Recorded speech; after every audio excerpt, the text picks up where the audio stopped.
And here we go. We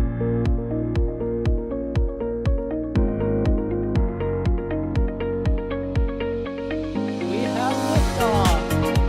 Propulsion continues to be nominal. R68 chamber pressure looks good. Following up. Roger, roger, planet. Water towers, fly! Yes! Tango down to nominal. Flight downside FD off. Bring in FD off. It's orange! Oh my god! Oh my god! Decollage. What is it? Put that in the big bag, 343 unfolds to go. Indeed. We rise together, back to the moon and beyond. This methane will be igniting in the flare, correct? Yikes. You dead? Sure. We don't need any more of these.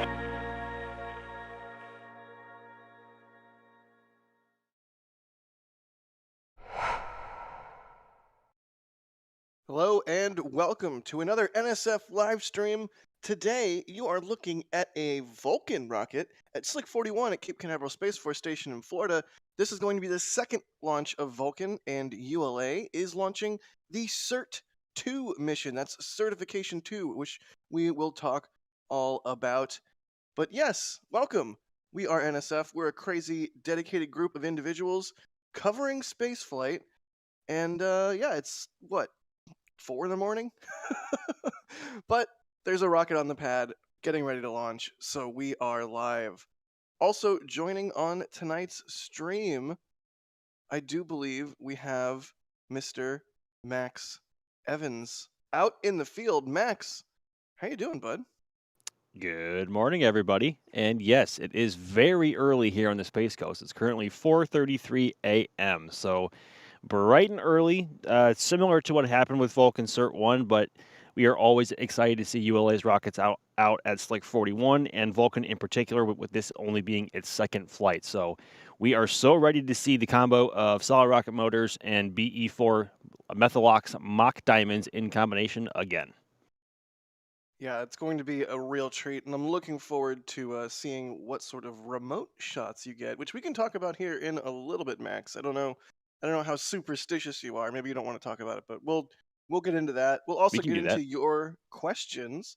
If you have any questions, type at NASA Spaceflight in chat. We'll see it pop up in some software we have running in the background. Also joining us on commentary, I believe, is Mr. Alex Alejandro. I can't do your name, Alex. I'm sorry. I tried. You tried your best at the very least. Good morning, everybody. I hope everyone watching us their coffee. Of course, if you are in the other side of the globe, you are happy probably that this is in the afternoon or evening. But here it's early. Oh, coffee. Why did I think of that? It's even early in Europe. I mean, at least for me, 10:30 a.m. It's early. I'm a night owl, so That's fair. All right, well, let's just jump right into it. First, I want to talk to Max. Hi, Max. And ask, what is the situation on the ground? It looks like a nice, clear night from this camera view, but give us a little bit of a sit rep. Yeah, so it is a crystal clear night here on the Space Coast of Florida. I mean, the VAB is right behind us with High Bay 3 open because, spoiler alert, the ML1 rolled back into High Bay 3 this morning. Side note. But yeah, the weather conditions out here are prime. There is hardly a breath of wind in the air. It is rather humid, which makes it a little bit uncomfortable for us on the ground and makes our gear just a little bit moist. But you know what? That is all part of being in Florida, especially in the peak of rainy season. I think last we checked with the 45th Weather Squadron's forecast, the weather was still holding at 80% favorable conditions for liftoff for the opening of the launch window. Which is great news. So, I mean, the launch window extends from 6 a.m. to 9 a.m., and hopefully we can get off the ground on the former at the window opening. But so far, conditions here on the Space Coast look prime. I like the sound of that. I like the sound of prime. Cool deal. Well, Alex, tell us a little bit about what is going to be launched today. Is it a giant block of concrete? Is there some sort of instrumented payload? I know it's not going to be separating from the second stage. What's going on with CERT-2's payload? I think they haven't really said what exactly is going to be the inert payload, as they call it. It's essentially a roughly 1.5 ton object that they have put there, sort of to simulate as if there was a payload on board. And so the whole purpose of the mission today is just essentially, as the name indicates, it is a certification flight. It's the second one. The first flight of Vulcan back in January was the first of those. And this is going to be the second and last to certify Vulcan for military missions, for essentially what is called the National Space Security Launch Contract. It's a very big mouthful, essentially. But yeah, once this flight is complete and successful, they're going to go all through the data and everything, and then the military will certify Vulcan for to fly those missions. And in fact, the whole reason why we're flying, ULA is flying today an inert payload, as they call it, is precisely because the payload that was going to be for this mission, Dream Chaser, is not ready yet. And so, it's going to launch on Vulcan, but it's going to be a little bit later, next year. We don't still know when, might be in the springtime. We'll see. But essentially, that's why they're doing this. They need to certify the Vulcan rocket for those military missions. And therefore, without any sort of payload ready to fly, they had to just, put together some kind of, simulator kind of thing to be able to fly this mission. Now, because it is a simulator, it's not a full-blown payload, essentially. They have some room to try some experiments. Tori Bruno said that they're trying some new things on Centaur, on that upper stage of Vulcan, to be able to, in the future, develop some new technologies and upgrades for Centaur that would allow it to do some more fancy things in the future, like long-term stays in orbit, all sorts of kind of things. But that's sort of the short story of this. We can probably go in way more detail in the hour and 20 minutes that still remain in the countdown, but that's more or less where we are right now. Yeah, we'll get into that. Also, before we started getting into the nitty-gritty details there, you did see on screen flash by that I believe Sawyer is out in the field on this one as well. Also D as well. Also Kevin Michael Reed is operating the stream tonight, unfortunately. Do I say tonight or this morning? I don't even know anymore. Max, is it tonight or is it this morning? I mean, technically, the answer is yes, because there are many there are many time zones all over the world, and who knows where everyone else is watching from. Yeah, that's fair. Time zones, how do they work? Cool. Well, let's jump into some questions. Remember, if you have any questions, at NASA Spaceflight in chat, and we'll see your question pop up. Let's see. Here's one for Max. Elsie is asking, did KSC not suffer any damage from Hurricane Helene? Helene? I've always said like the I guess European version, which is Helena. I think Adrian will like that. I don't know why I've been saying that. I just have been. Do you stick your pinky out when you say it, like to be extra fancy? Only if you ask nicely. Okay. But as far as we can tell, there was no significant damage other than obviously everything got very wet and there was minor flooding across the center as a whole. And of course, as we tweeted during, I think, the peak of the hurricane, the flag. when it was here, the flag, exactly. Yeah. And it still has not been replaced yet, which is pretty unfortunate. But other than that, no real damage to speak of, fortunately, here at the KSC. We have been very, very lucky over the past few years to only suffer either minor or really no consequences beyond rainfall, puddles, minor flooding with our recent hurricanes. So not currently, and hopefully it stays that way for a while. Yeah, hopefully. That was one of the DOS tweets of all time when the flag when the flag blew Yes, down. it was. That was a good one. I'm surprised they didn't take the flag down, though. Isn't it like normal protocol when there's a storm, you're supposed to like take the flag down? It's not supposed to get wet, etc. I don't actually know, because obviously it rains here all the time, so I don't think it's really a big deal if it gets wet. I'm not entirely up to snuff on what the proper flag bearing procedures are. for the American flag, especially on a federal facility. But regardless, it was still there, and obviously the winds were strong enough to blow it off the pole. So, which is rather unfortunate. Yeah. You know what is fortunate though? You got to go to the pad for rollout of Vulcan, did you not? Is that what this picture is from? What these pictures are from? I think these pictures are actually from a camera setup today, because obviously it's hard down on the pad, and we saw it roll by on Monday morning, bright and early. Yeah, we were at the pad this morning setting up cameras pretty much all across Slick 41, which is a privilege that ULA has granted to us and other members of the press pool.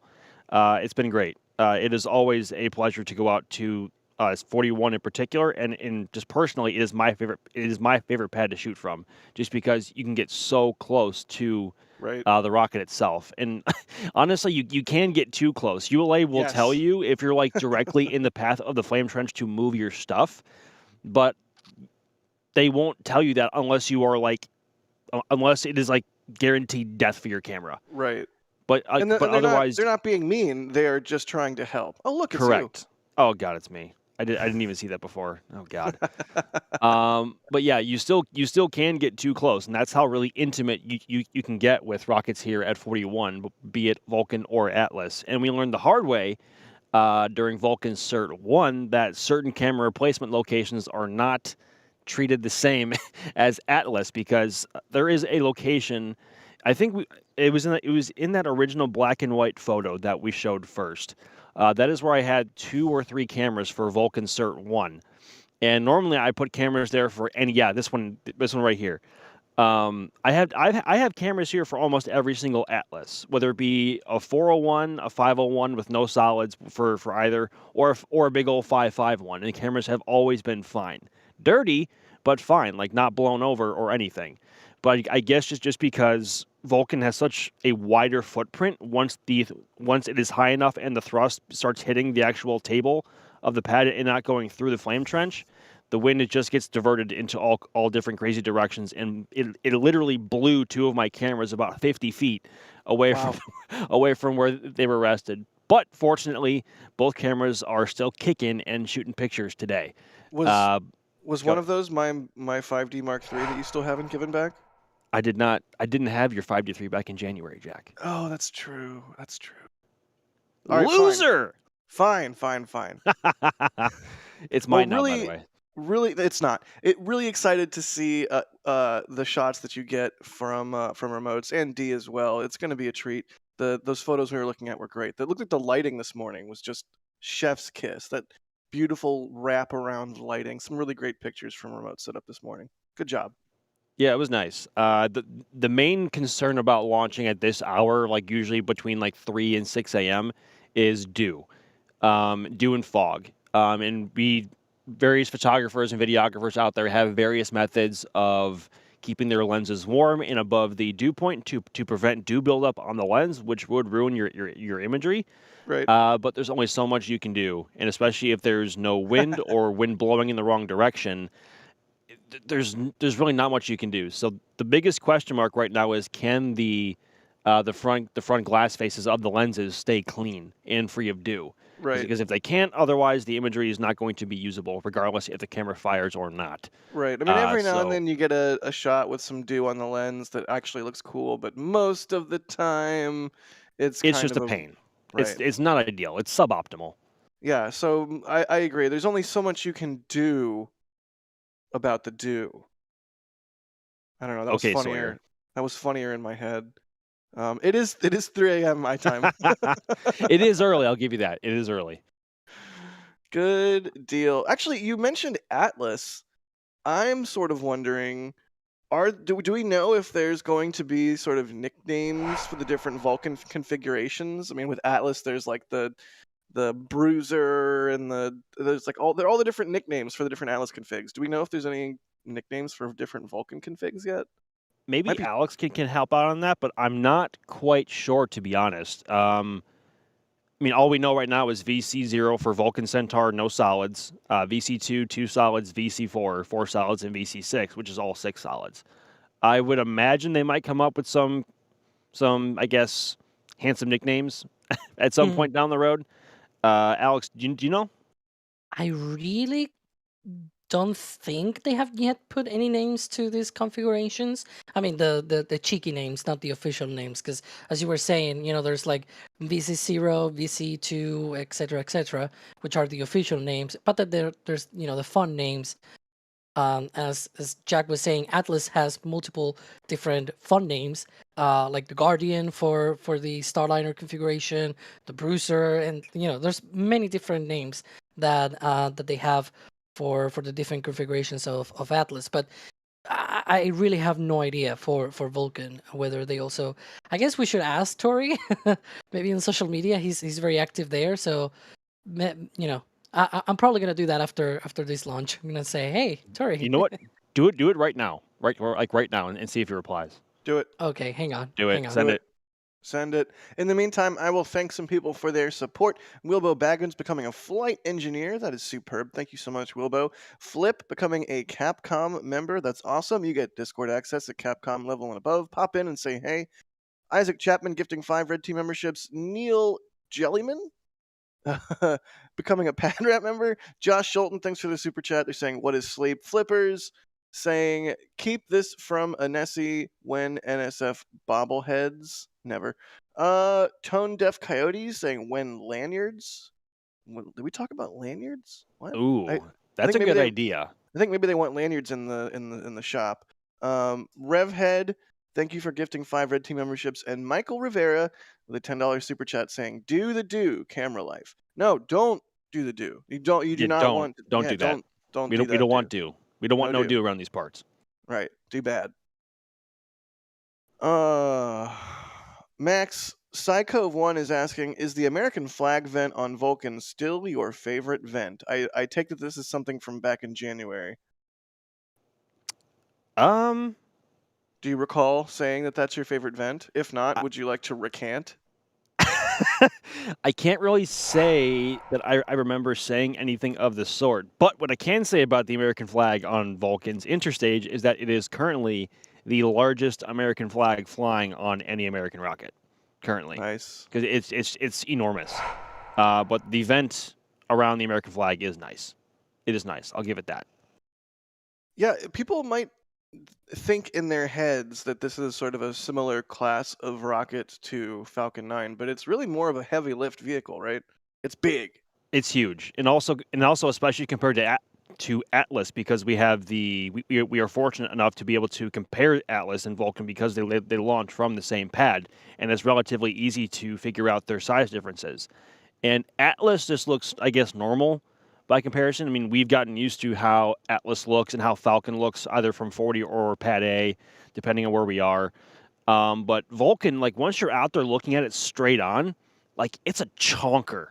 Vulcan is a chonker. I mean, Atlas is, 3.8 meters in diameter, somewhere around there, and Vulcan has a 5.4 meter diameter cores and fairing. Like, it's huge. It's big. It's wider than Delta. It's huge. Yep. Yeah. So when it launches, I'm going to be like, and liftoff. Oh, Lord, he launching. That's... Oh, no. I'm not actually going to do that. Barney... Yeah. Go ahead, Alex. I was going to say that for reference, so in terms of height, it's a bit shorter than Falcon, but it's a lot wider. As Max was saying, both Atlas and Falcon are around the 3.7, 3.8 meter diameter, but this one is 5.4, which means it carries a lot more propellant. And so in this configuration today, for example, it's with 2 solar rocket boosters. It's going to be very similar to a performance from Falcon 9, sort of like when it does Crew Dragon missions and it does this sort of optimized RTLS. But when it has all of its 6 solar rocket boosters, it is actually closer to a Falcon Heavy expendable configuration. So it's a very, with changing those SRBs, they are able to sort of change the different performance of the rocket. And so it goes from even a very simple Falcon 9 RTLS, very mundane kind of thing, to, being sort of similar to a fully expendable Falcon Heavy, which we may see one of those soon, by the way. It's also worth noting that Vulcan will actually get taller at some point, because it is currently running the short fairing configuration, and there is a taller fairing configuration as well. So seeing a Vulcan with a tall fairing config, also with 6 solids, it's going to look much different than than this current VC2. It's going to look huge. That's really going to be a beast of a rocket. I'm looking forward to it. Supersonic Retro Propulsion is asking Max, do these late night Vulcans be hitting different? Well, it's only happened once before, and that one did hit quite different, and I expect more of the same this time. Good deal. Fazilla. Oh, yes, Alex. We may have jellyfish. That is a question here. We do have being asked by multiple people, including Barney 4600, possibility of a jellyfish. So maybe we should take a step back and talk about. Obviously, you can see the countdown in the top left. It is an L minus countdown, not a T minus countdown. So we should talk about L minus versus T minus at some point. I'll probably throw that one to Alex. But what's the window? There is a window for tonight's launch, right?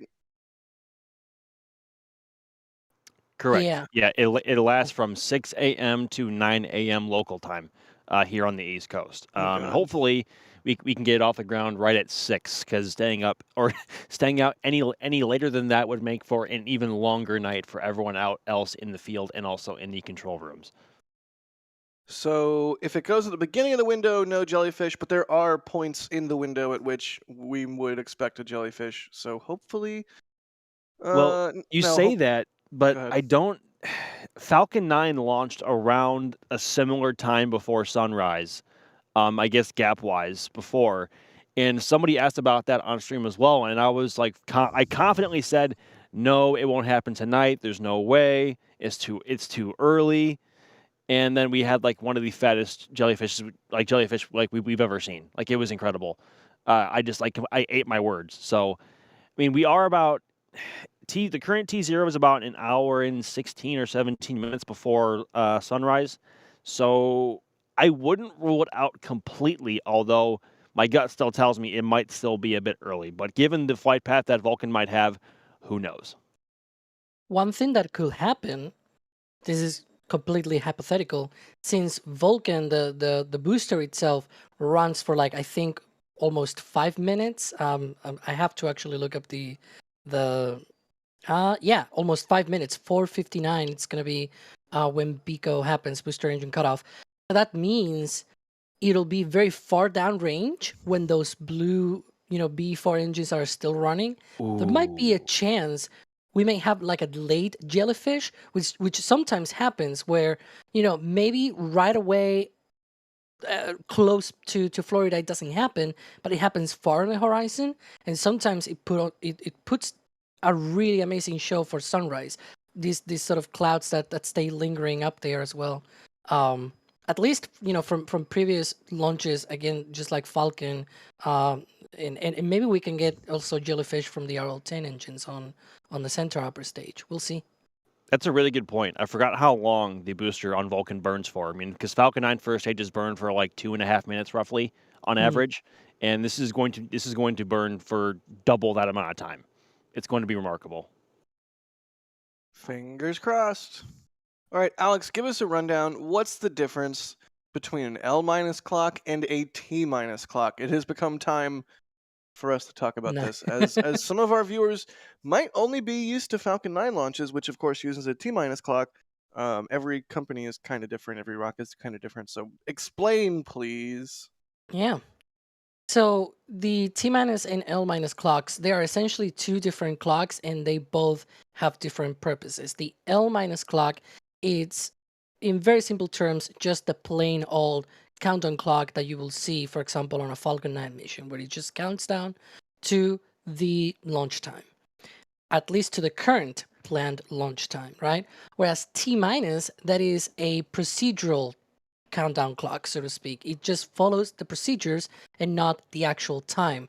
And that means it can actually hold when there's a pause in the procedures or checks in the procedures. For example, right now they are in the T minus 7 minute hold point, where they stay for about an hour.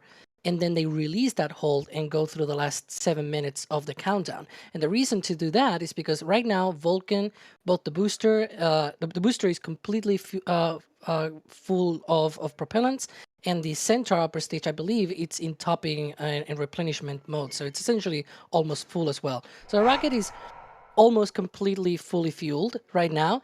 And what is going on is, as it says there on that update from ULA, they're going to be, having this hold. It's a planned hold, by the way. Just, stressing this, it is a planned hold where they do all of these readiness polls. They try to check everything on the rocket and just, make sure that it is ready for the last 7 minutes of the countdown. The whole reason why those 7 minutes are important is because that's when all of the active things happen, right? Things like pressurizing the tanks, activating the flight termination system, bringing up, everything to power. Essentially, the last few minutes of that countdown, of that procedural countdown, are the most active ones. And so they need that sort of 1 hour check, to be able to make sure that whenever they step into that, Vulcan is completely ready to do all of that. As to why different companies do different things, well, they have different philosophies. SpaceX used to have holds on their countdown, but no longer has, because of the way that fuel is loaded onto Falcon 9. They no longer can do that. Starship, for example, can have holds, although it doesn't have planned holds, but it allows for some unplanned holds to be inserted into the countdown if, for whatever reason, they need a little bit of extra time towards the end of the countdown, right? So, it's different rockets, different philosophies, different procedures. Yep, makes sense. Here's a question from Soul24Alt, and y'all keep your questions coming. We've got about an hour to go on the L- clock, so we have plenty of time to answer all kinds of questions. This one from Soul24Alt is: will ULA develop a triple core Delta IV Heavy style rocket, or does the 6 SRB version already have a similar payload? I want to see a Vulcan Heavy. God, I I hope so. I don't think Me they have too. any plans. Like, there's no roadmap in which a Vulcan Heavy exists, at least not a public one. But if a customer wanted one, I mean, what do we think? Do we think ULA would make such an abomination? I mean, a Vulcan with 6 solids, like you have to keep in mind how powerful a Vulcan with 6 solids is. Like, it's almost unmatched, even with Falcon Heavy. But to require 2 additional Vulcan cores with 6 BE4s in total, Lord, that is difficult to fathom what they could possibly need that for. But I'm here for it if they do. I really hope they do. It would be amazing. It really would. Alex, what do you think, good buddy? It will be quite interesting. Also, I wonder if those 6B4 engines could lift off the whole rocket, because I believe if actually Vulcan flies without any solid rocket boosters, I believe they have to defuel the first stage to be able to fly that. So it'll be Really? interesting. Yeah, that's Yeah. right. That's right. Yeah, because Huh. the 2B4 engines don't have enough power to lift off the full rocket without the solar rocket boosters. So they will need to defuel a little bit the first stage to be able to hit that. So when you strap another 2 boosters and another 4 engines, sure, you don't have 2 upper stages, but the upper stage is not like it weighs a lot. In fact, because it's hydrolox, it doesn't weigh that much. It's still heavy, but not that heavy. So Right. I wonder if adding 2 more boosters, even though you have 4 more engines, you still have the weight of having 2 more boosters on the sides. It will be very interesting. Although you could always go the KSP route of just put more boosters, right, and just put some Gem 63 XL solar rocket motors on the liquid fuel boosters. That's I don't so know. cursed. That's so cursed. A tricore Vulcan with 6 solids on the outer 2 cores, bro. I'm in. Yeah, I'm That's in. so yeah. cursed. I'm so Do it. sold. Let's do this. ULA, do it. Yeah, let's go. Somebody at Tori right now. Alex. Speaking of, I'm not doing it again. I already did the tweet, and it was full of typos because I was I was concentrating Get your on the live thumbs stream. ready. oh, good deal. We were talking about jellyfish stuff for a second there. Let's take a look at the visibility map for this launch. So there you can see sort of depending on where you are, which ring you're in, when you should expect visibility of the vehicle as it ascends into space. I do love these visibility maps. They're pretty handy. So yeah, maybe to Alex's point, if you're out in the Bahamas, you might get quite a show sometime around Bico. That's They probably will. Like if you're in the Bahamas or anywhere in the Atlantic out in that direction, yeah, you're probably going to get a show. awesome. Well, there you go. L minus 58 minutes, T minus 7 and holding, planned hold, just to reiterate. Waco Jones, thanks for the super chat to say, I love your great comedy routine. You're too kind. And Josh Schulten again with the super chat saying, how confused would the Vulcans be after they made first contact, but we're already launching Vulcan? But probably not that confused because they're all about logic. They'd be like, oh, yes, it's a good name for a rocket. Very logical. The answer is yes. There you go. Oh my god. Johan M is saying / asking, talking cameras, how many cameras does the NSF team own? 100? 1,000? I can only speak for myself. I think I own like 8 DSLRs, maybe 10 if you factor in like GoPros and drone. And I don't know, does a drone count as a camera? I would say I'd say so. Yes. How many cameras do you have, Max? Not including my 5D Mark III, which you still have not given back. If you have 8 DSLRs, you won't be missing one. That's what's mine now. Just saying. No, I'm including that in the count, by the way. Okay, then you have 7. It's fine. No big deal. Max, it's mine. Not anymore. It's not, Jack. But anyway, to answer the question, so we have 2 broadcast cameras here to use when we need to here at the hut at KSC for NSF. And I personally, let's see, 1, 2, 3. I think I have 6 DSLRs. One that I use on my body that I keep on me at all times, and then I think up to 5 remotes for the pad. So I'm aiming to also get the R5 Mark II in the springtime or on Black Friday if there's a stonking deal, but we'll see. But currently I have in total 6. A what deal? A stonking deal. What? What? What is that word? Don't worry about it. It's fine. All right. Context Stonks. clues are telling me that it would be a good deal. So yeah, I also want a 5D or R5 Mark II. I also want my 5D Mark III back. We all want things, Jack. Good deal. Of course, there's like 20 cameras at Starbase, and every photographer has their own batch of cameras. I would be curious if we just did like a total camera count. Yeah, Kevin in our back channel saying there's also 5 at McGregor. There's the Space Coast Live cameras. Das has a bunch of cameras. I know Sawyer and D have a bunch of cameras. Julia has a bunch of we got a lot of cameras. We like rockets and taking photos and videos of them. I have a question. Uh-oh. Do our webcams count as cameras? Because we use them for the flame trench, right?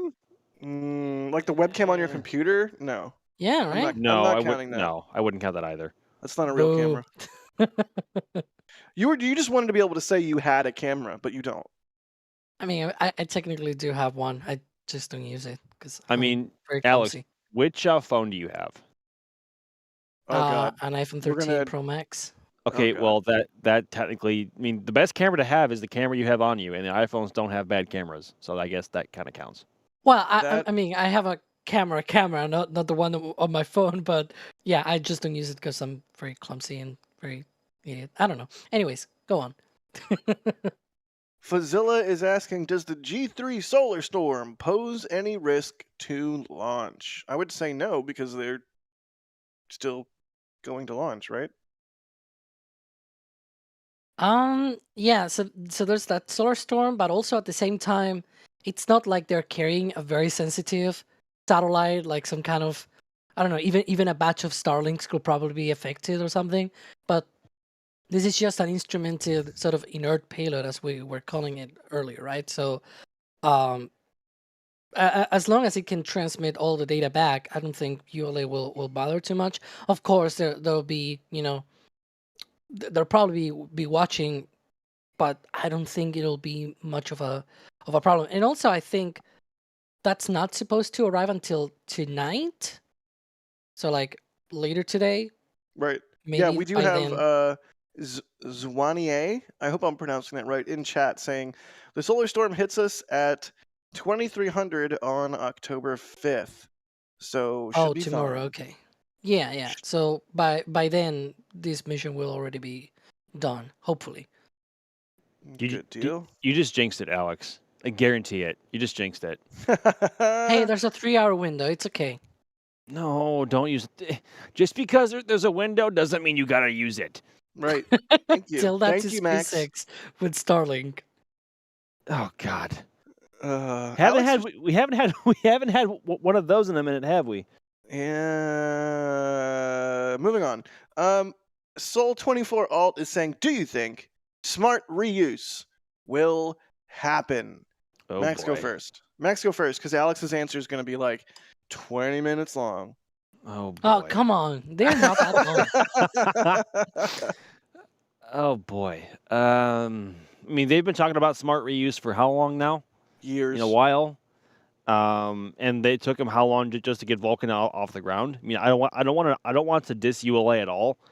But in order for that whole program and that, I guess, philosophy and method to work, Vulcan has to fly enough to make it cost effective. So first and foremost, they have to fly Vulcan as often as they've said that they were going to. But honestly, I can't see it happening. I cannot see it happening at least in the next 5 years. Yeah, 5 years. That's kind of a bummer, but I suspect that you're correct. Personally, I do see smart reuse being attempted, at least by ULA. Like, I would love to be wrong. Like, I would love for ULA to prove that wrong entirely. But my gut just says no. Right. What a cool patch. So yeah, I mean, I would say it's going to happen eventually, but right now, obviously, this is only the second flight of Vulcan. ULA is still trying to get it certified for the National Security Space launches, and for its contract with the DoD and Space Force. So, step 1, launch Vulcan, get it certified. Step 2, launch it a whole bunch more. Step 3, maybe start thinking about smart reuse. Alex, what do you think? Yeah, also profit, yes. So actually, Tori gave an update on this just a few days ago. There was like some kind of pre-launch press conference for the media. Excuse me. And part of this, Ryan made a great summary of it. I'm gonna essentially share that link in chat. He posted out on Twitter, X, whatever preferred name you want to call it. Twixer, right? Twix. And so Tori actually talked about that, and he said that they had completed already the preliminary design review of Smart, and then they want to complete the critical design review in December. So what these steps will allow them to go, it's like they go from planification to actually construction of a prototype or even a flight article. In that case, though, he says that actual flight hardware might be 1 to 2 years, until they actually fly Smart. So there's some time to go, but they're actually doing some steps towards Smart. That being said, though, in my personalist opinion, I do think that's too late. I think that should have been a bit earlier. I don't know, because especially I believe in that same tweet, there's the comments from Tori as well that they want to launch 20 times next year in 2025, about half and half with Atlas and Vulcan. And what that means is that they're going to need a lot of these engines, right? So the earlier that they can get smart reuse going on, they can essentially, fly more often, because the tanks are essentially just barrels, right? You can weld them, and it's pretty much pretty much trivial to put together. The engine section and those engines are the most complex part of at least the booster side of things. So, it will be a shame if for whatever reason that's going to be some kind of hold up or whatever to this cadence. But we'll see. Good deal. We will see. And just really quickly, if you're out there and you're like, what is smart reuse? It basically just reusing only the engines. Engines detach. There's a sort of I don't even know what you call it, inflatable heat shield that deploys and protects the engines from entry, and then they splash down in the water and nominally will be recovered.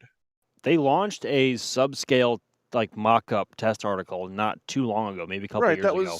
that was on an Atlas, right? They Yes, just it was. But Yeah. what was that mission called? Do you remember? It launched from That Vandy, I was think, right? that was the GPSS-2 mission, launching NASA's. So both were actually NASA payloads, but the lofted mission, which was the Lofted, secondary yes. objective, exactly, that was the sort of like an expandable heat shield, and it was in partnership with the ULA, which is why it was on that Atlas flight, and it was also the last flight out of Vandenberg for Atlas. But yeah, it essentially demonstrated like a subscale version of that heat shield. It successfully re-entered, it splashed down, and in fact, because of that, they figured out that they don't need a helicopter to be able to bring the engine section back, because that sort of inflatable heat shield, it floats. It's inflatable. It can just stay in the water, and because it protects the engine section from the water, so actually the engines don't get any water on them at all. So they don't even Nice. need waterproofing. And yes, Vulcan is coming to Vandy at some point, hopefully soon. Yeah, I Yes. believe Q3 of next year, Yeah, it's kind so of in the summer. interesting how ULA is handling this changeover from Atlas to Vulcan. At Vandenberg, they just wholesale launched their final Atlas and began converting the pad to a Vulcan pad. Here at Slick 41, it is currently a dual use pad. They can configure it for Atlas or they can configure it for Vulcan, which is why Vulcan has been launching out of the Cape first. B Monty, thank you so much for the super chats. They say currently in a hotel in the Cape next to port. Good deal. You're gonna have a good view. Let's do some more questions. How about?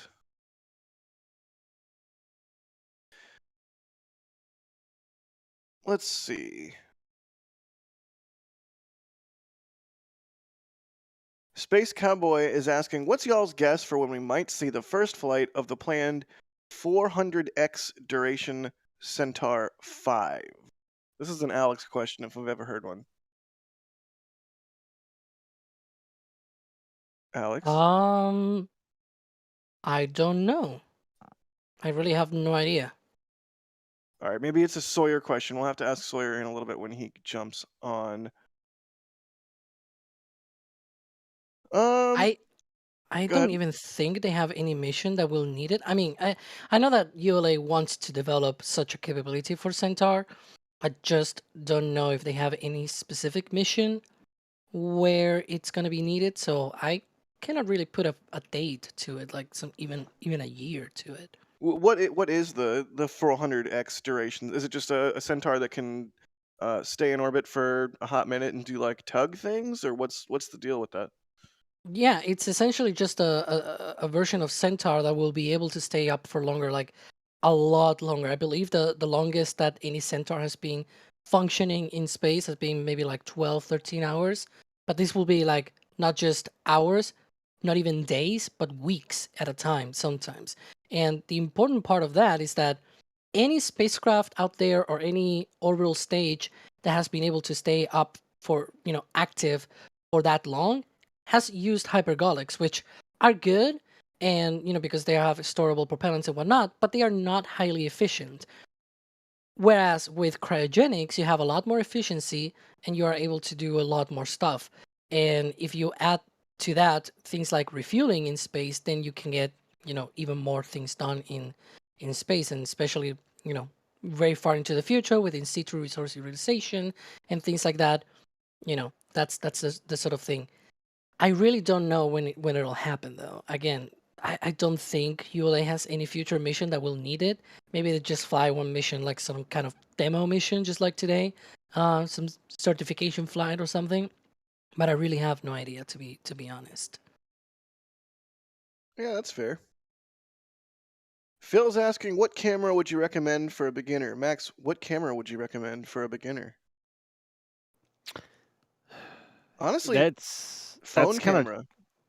I mean, sure. I mean, phone cameras have become so good. It's honestly scary. But that's not exactly the best way to learn the mechanics and the methods of shooting between your aperture, shutter speed, ISO, all that. At least not Um, the stock camera app. I highly recommend Correct. Halide. Halide is a Correct. great like manual camera app for the phone that might help you wrap your head around sort of the camera triangle: exposure, ISO, and aperture. But yeah, if we're talking like an actual real quote unquote camera, I don't know, some kind of like entry level DSLR mirrorless kind of thing. I mean, I'm biased towards Canon because that's what I shoot, and I've never Same. shot anything otherwise, so I can't really speak to Nikon, Sony, or anyone else. But Team Nikon and um, Shanwells. but I've always said that if you can't shoot with a $300 camera, you are certainly not going to be able to shoot with a $3,000 camera. So don't be caught up in the prices of newer cameras like the R5, R5 Mark II, R3, any of those, especially the brand new mirrorless. Like the 70Ds and the 80Ds are pretty dang cheap right now. I think they're Yeah. around between $400 to $600, depending on what you want to get. And those are great entry level cameras. And actually, I Yeah. have two 80Ds as cameras for remotes. I have two of them out on the pad right now. They Yeah, are phenomenal cameras. I love the 80D. That's 80 Delta. Yes. It's a terrible name. It's Terrible a great name. camera. I swear by that camera for remotes. In fact, some of my very best remote camera shots have been from my 80D. Yes, Dwight, it is severely underrated. And the 80D was the first camera that I bought brand new back in 2018, such a and baby. it was You're it also just a, met its demise you're on just a baby. IFT1. My first, my Well, first no, was no, no, no. I bought my first proper camera in like 2016, 2017, but Okay, fair. my first brand new camera in 2018. Okay, fair. But the 80D that almost started it all was killed during IFT1, unfortunately. R.I.P. Yeah, my first DSLR was a 60D, and then my second was an 80D, and then now I have an R5. Dwight in chat is asking That's a what huge jump. what. Oh yeah, tell me about it. It took me years, but I finally went full frame. All right, that's it for Camera Corner. Dwight is asking what that app was again. Halide. It's iOS only, so if you're an Android person, I'm deeply sorry. But yeah, Halide, really good app. They also make a video app called I think like Kino, which is same kind of deal but for video instead of photo. Ethereal Swordsman with a super chat quoting Metallica. I'm not gonna sing it. And Saturn Man, thank you so much for the super chat. They say, I'm wrapping a car and listening to you. Thanks for making my Friday a good day. Good luck, Vulcan. Indeed, Godspeed, Vulcan. Oh god, it's Friday. That means I have the Flame Trench later today. Max, are you on the Flame Trench this week? Not this week, no. Dang it. I know. I wanted to ruin your evening as well. I wanted to. Maybe next week we'll find out. Just my morning. So just my morning. Okay. Let's see.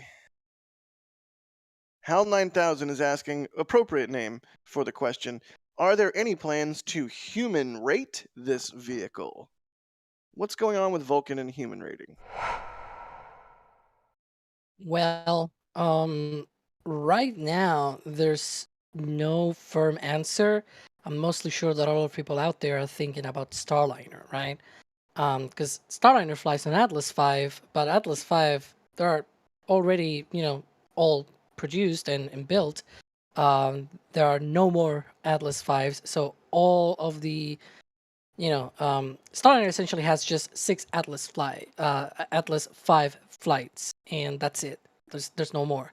If you want to fly Starliner more than that, then you have to launch it on another rocket, and of course, the obvious sort of substitute of Atlas is Vulcan, right? The thing is, Boeing has been asked about it, and they have indicated that maybe they will fly it on Vulcan, but they are open to other rockets, right? Because in theory, Starliner can also fly on, I don't know, Falcon, New Glenn, whatever.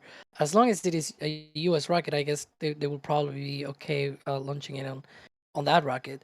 But human rating is just more than, making sure that the rocket is, I don't know, just good to go or anything like it. There's also the fact that, when you launch it on a different rocket, there's a different trajectory that you need to take. There are abort zones and things like that you need to take into consideration. There's a lot more, right? So it's not just about Vulcan being human rated, but also what it is actually flying that is carrying humans on board. If it were, for example, Dream Chaser, just to put an example, then that Vulcan launching Dream Chaser will have to be differently rated, right? Because it's going to have different, a different ascent trajectory. It's going to have a different potential abort options and things like that. So obviously, it all depends on what it's carrying up top. And right now, we don't know if it's going to carry anything up top that will carry humans. So, but if in the future that happens, then we'll see if it actually gets human rated, of course. Right. It would be a shame for Starliner to only fly those 6 missions on Atlas and then be done. That would seemingly be not a great use of the vehicle. I mean, you have it all ready to go. Why stop there? But I'm not Boeing, so we'll see what happens. But also, Starliner on Vulcan would look extra cursed. Like, it would look horrendous. Why? It will look worse because of the diameter change, or what? Somebody had a Photoshop job that I saw a couple months ago, and it just looks awful. Like, there is like the smallest. Why did it look so bad? I now have to think about it. I think I mean, could it look any worse than a Starliner on an Atlas with that crazy arrow skirt and the bodyguard? I think looks great. Like, it isn't the best looking rocket, but I don't think it looks as bad as some people make it out to. But there is like the smallest diameter change possible between Starliner and Vulcan and on Centaur 5. Like, and it's just small enough to where it's like, man, that just looks like it's I'm gonna use the word stubby. It looks like Vulcan stubby. I'm just gonna say it. It has to be said. That's fair. Let's see. Keep your questions coming, everybody. Type at NASA Spaceflight in chat. Ask away whatever you're wondering as we chit chat. And the clock is continuing to tick down. L minus 36 minutes to go. Everything seems to be ticking along. Yes, B1062. I do believe that's methane being ignited in the flare. Reference acknowledged. Anytime we get a methane launch. That quote will never die. I've said some dumb things on stream, but that one wasn't dumb. I stand by that. I was gonna say that's not dumb. That was just a point in history. Sure. Sure. In my defense, I say this every time. In my defense, I knew that yes, it was methane, and I was asking another host on stream in order to prompt them to talk about what we were. It's a thing. It's a thing you do when. Sometimes I play dumb because that's a more interesting way to do dialogue. You play dumb? Dang it, Alex! I was gonna say that. Max. I thought we were friends.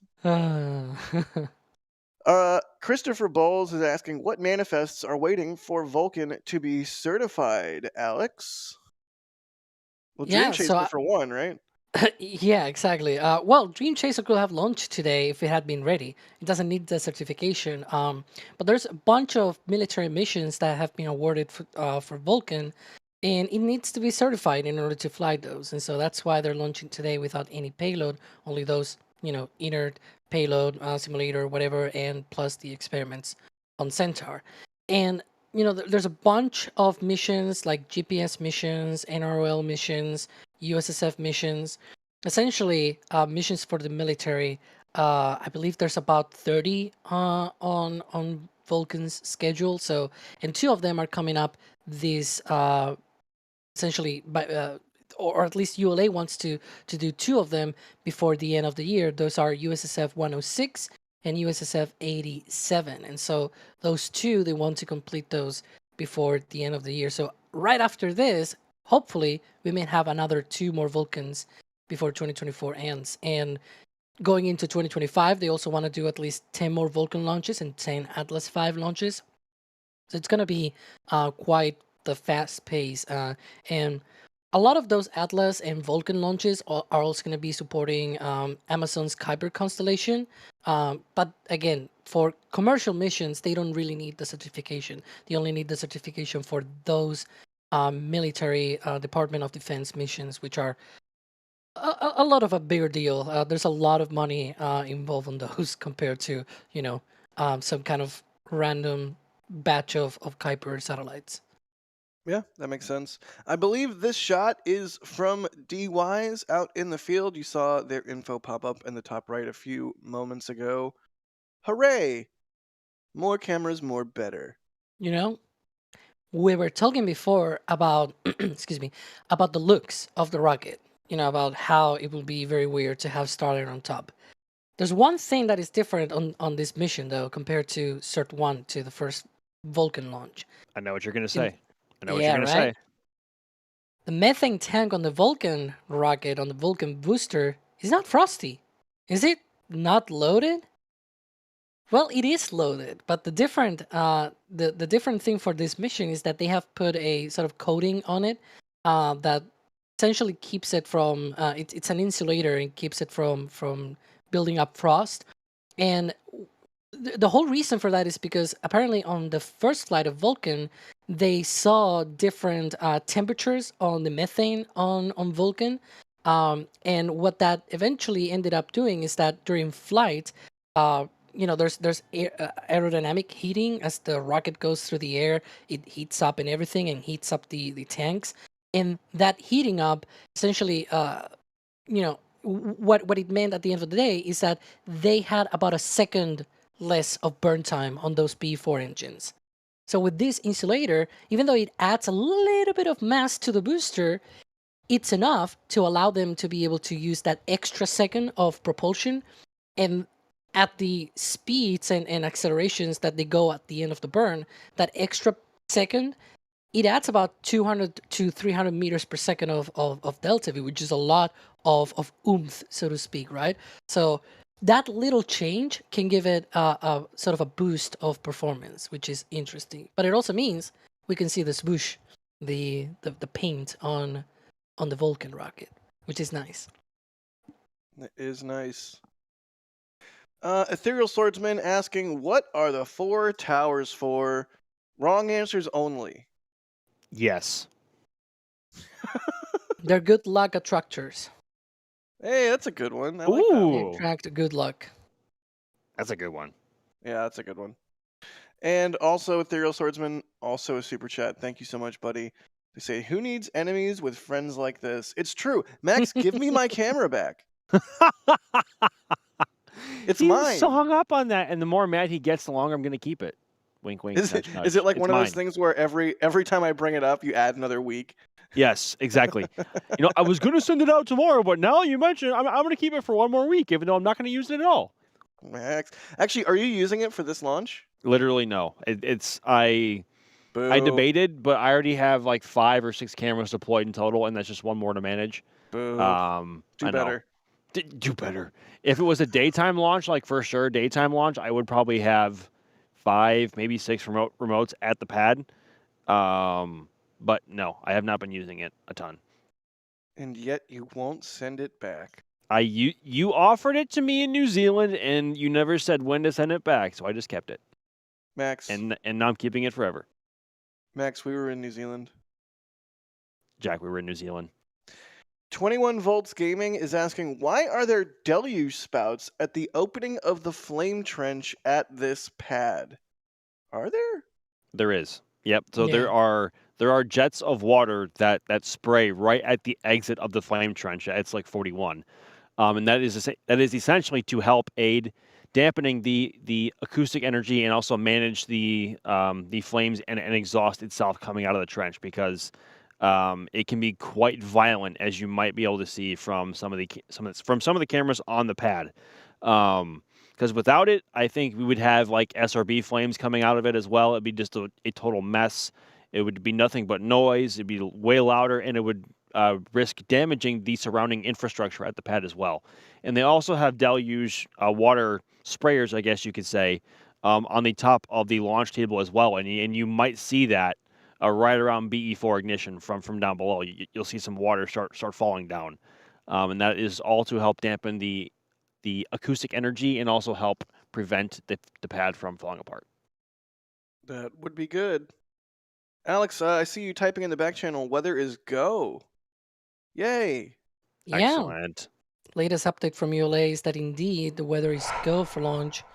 So hopefully, there's no delays or anything, and this goes at the top of the window, which is, as you can see there, 6 a.m. Eastern, or essentially 28 minutes from now. All right. That is what we want to see. Hopefully, we will get a launch right at the top of the window. Alrighty, well, I think at this point we will bid Max adieu so he can do camera stuff. Max, I'd say thank you for being on the start of the stream, but I mean, really. You just don't like me anymore, do you? That would be a lie. Yeah, sorry. Yeah, I wish I could stick around longer, but I do have some cameras to manage and make sure they're happy and healthy, ready to go for launch, because I don't want to miss any of this. But thank you very much for hanging out with us, everybody, so far, and I will hopefully see y'all on the other side. Good deal. Max's info is being spammed in chat by Merto. Thank you, Merto. Make sure you follow Max on Twixer. All right. Well, stepping in for good old Mr. Evans, we have Sawyer. Sawyer, are you there, good buddy? I am here. Do you have me? Well, I got you 5x5. Let's see what chat says. But you're out in the field right now, are you not? Finally, yes, I am. It's been 3 months since I've been to a launch. I am back here out in the field, currently looking at Vulcan venting. That is excellent. You love to hear it. I'm super glad you're back out in the field after, shall we call it a hiatus? That's a word for it. Yeah. Yeah. I'm not flat, so that's good at least. Yeah. Well, that's awesome. That's really good to hear. Sawyer, where are you? Where's your viewing location? Are you along with D on the? I think that's the Causeway, right? Different spot. This is one of our usual spots over here on the Cape Canaveral Space Force Station side. It's a spot that gives us both a good view of 40 and 41. But right now, 41's got the rocket. Nice. Cool. Really quickly, Chris W., thank you for the support. They say, Max, here are some curly L's for the postage and packaging for you sending Jack's camera back. Never. Camera. Or you could just bring it to Starbase if you ever come back here. Which I mean, it's a Canon, but you should probably give it back. All right, Mr. Nikon. All right. I'm not even gonna start. Today I almost Sony, started. but I'm not even gonna start. I'll shoot try with the really Sony hard. right now, so take that as you will. That's fair. Good sensor. No comment about everything else. Mirrorless, all right? Mick Ronald is asking, are we going to get a traditional go, no-go poll? Yes. Yes. Yes, we are. Sweet. ULA is usually good about doing those polls where you'll be able to actually hear the go, no-go call. It is not done digitally. Good deal. Well, I guess maybe we should talk a little bit about timeline. I mean, we are at L minus 24 minutes and change. Alex, you want to walk us through the old timeline here? I'm used to Falcon 9's countdown timeline. I am not used to Vulcan's, so I'm going to be learning along with our audience here. Yeah, for Vulcan, it's a lot easier for us because, again, I guess I can shortly, in summary, explain why we have an L minus clock. that is essentially counting down to the launch time. But then, the internal computers and ground computers for Vulcan, they use the T-minus clock, which is a procedural clock. It essentially goes along with the procedures that they are doing. And so right now that clock is stopped at 7 minutes. It is a planned hold, T-minus 7 minutes. And the whole reason why they run two different clocks is because, well, the T-minus clock is just all about the procedures, whereas the L- clock is just, like watching your own watch, looking at it and saying, okay, 23 minutes and 38 seconds, right, to the launch. And the T-minus clock, it allows them to be able to stop at a certain point in the countdown. So right now they are doing all of the final checks, as we were saying before. For example, they check the weather, that is go for launch.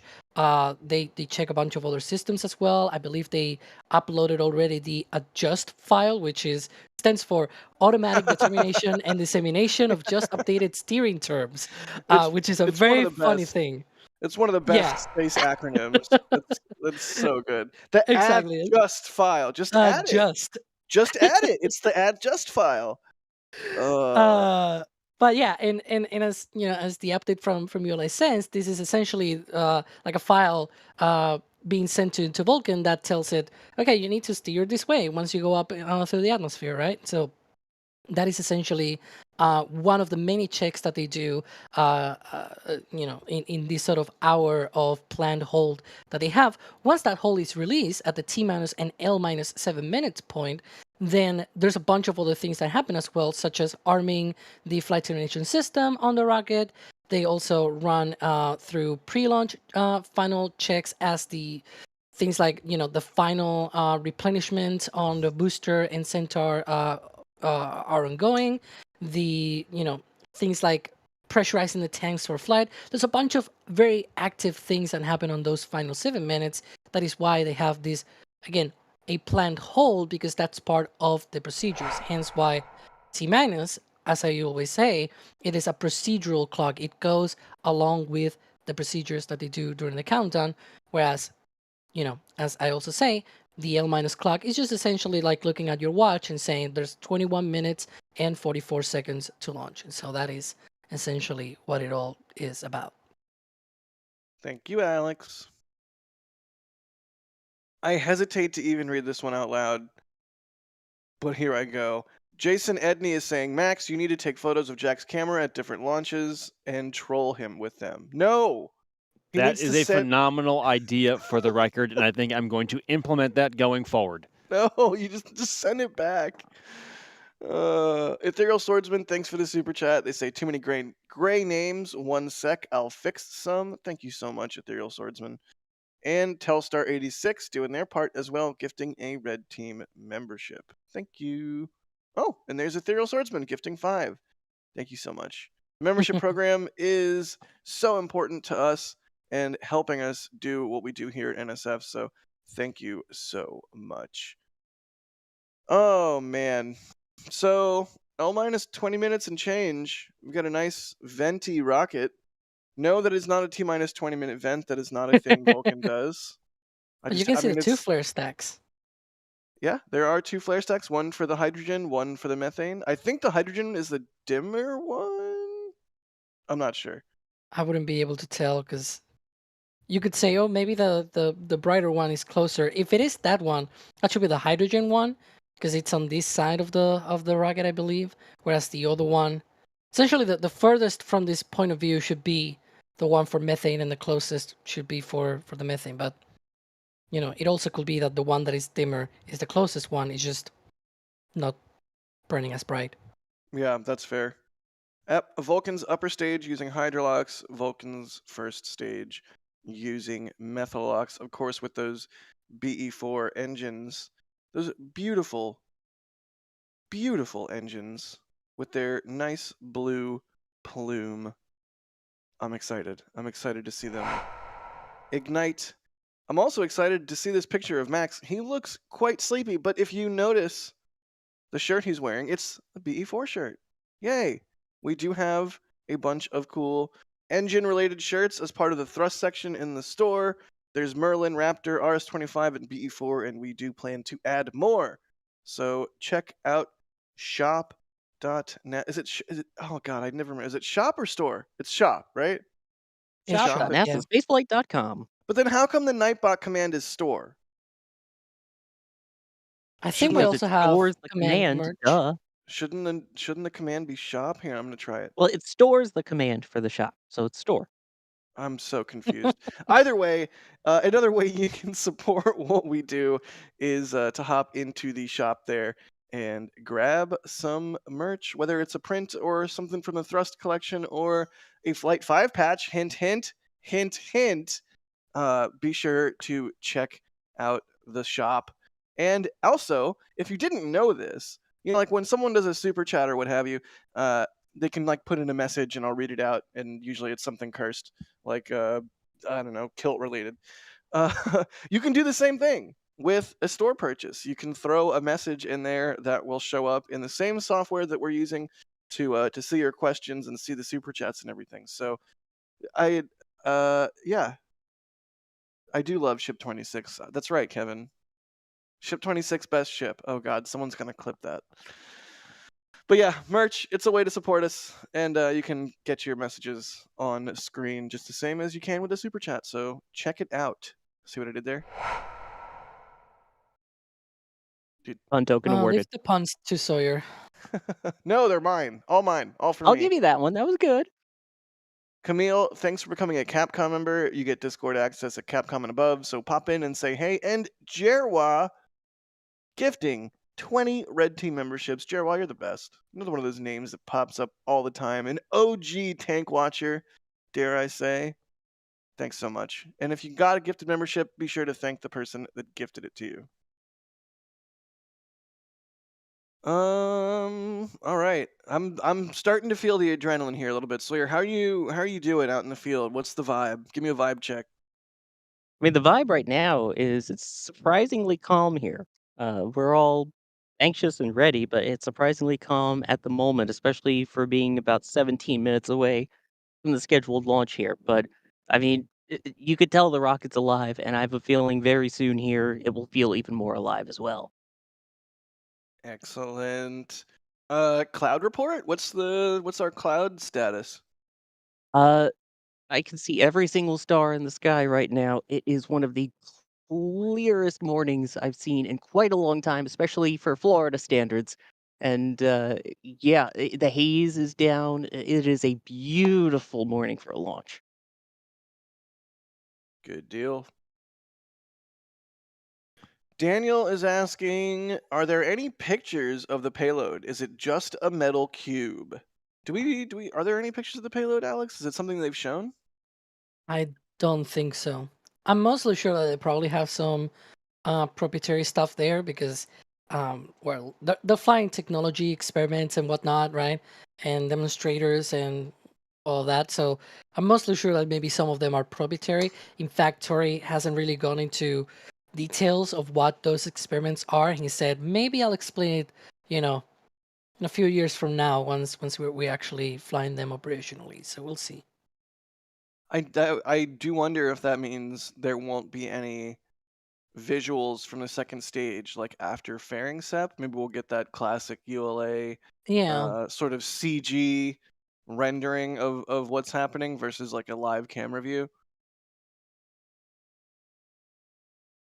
I do believe we're coming up on the readiness poll. When do we expect that, Alex? Well, Oh it should my be God. before. Look Speaking at of before. yeah, wow. Wow. Great pun. Yeah, right. It should be before the T minus. As you can see, we have the L minus clock on our overlay, and then the ULA overlay has the T minus clock. Those are Just two messing with different the clocks, as I camera was right now. explaining before. And Is it so under the slow-mo? right before that T minus clock picks up again, and that hold is released, they're gonna do that final readiness poll to confirm that they are indeed go for terminal count and for launch. And so we should hopefully have something along those lines coming up soon, hopefully with all of the fancy go no go overlays that ULA uses. I love that, and also actually hearing the operators say go go go, every single one of them as Right. they are being called up. There's nothing quite like a go no go poll. It just feels awesome to hear. It always gets me so excited. Any At least rocket, when it's all go. yeah, that's true. That's true. Any rocket that has a go no go poll that's like audible that we get to listen to is always a treat. So stay tuned for that coming down here, hopefully very soon. Oh man, I mean, we got that shot of the BE4s. We can see Vulcan is alive and ready to launch to space. This is quite exciting. I there's no coffee on the planet that can amp me up like this. Johan M is asking about smart reuse. What will happen to the rocket parts that burn up in the atmosphere? Will they become part of the ground or ocean? Yeah, they just burn up and go into the ocean, right? Yeah, at least for the booster side of things and the fairings, Centaur instead will go into a heliocentric orbit, which is going to be very interesting. I, at one point I joked, what card does Tori Bruno have? That's Because this funny. mission is a little bit like the first Falcon Heavy mission, where it's like, I don't have a payload. What should I fly, right? Right. And then you fly a car. What if it's just like a horse with a whole bunch of instrumentation taped to it? Like a I wouldn't live, wish. like a fully live horse, just Are you ejected trying into to the summon vacuum of Crispy? space. I wouldn't wish that for the horse. Poor horsey. Space Cadet Zach, thanks for the super chat. And Curtis, thanks for grabbing the Super Heavy Swim Club shirt. They say thanks for the merch. Gotta catch them all. Oh, we have an update.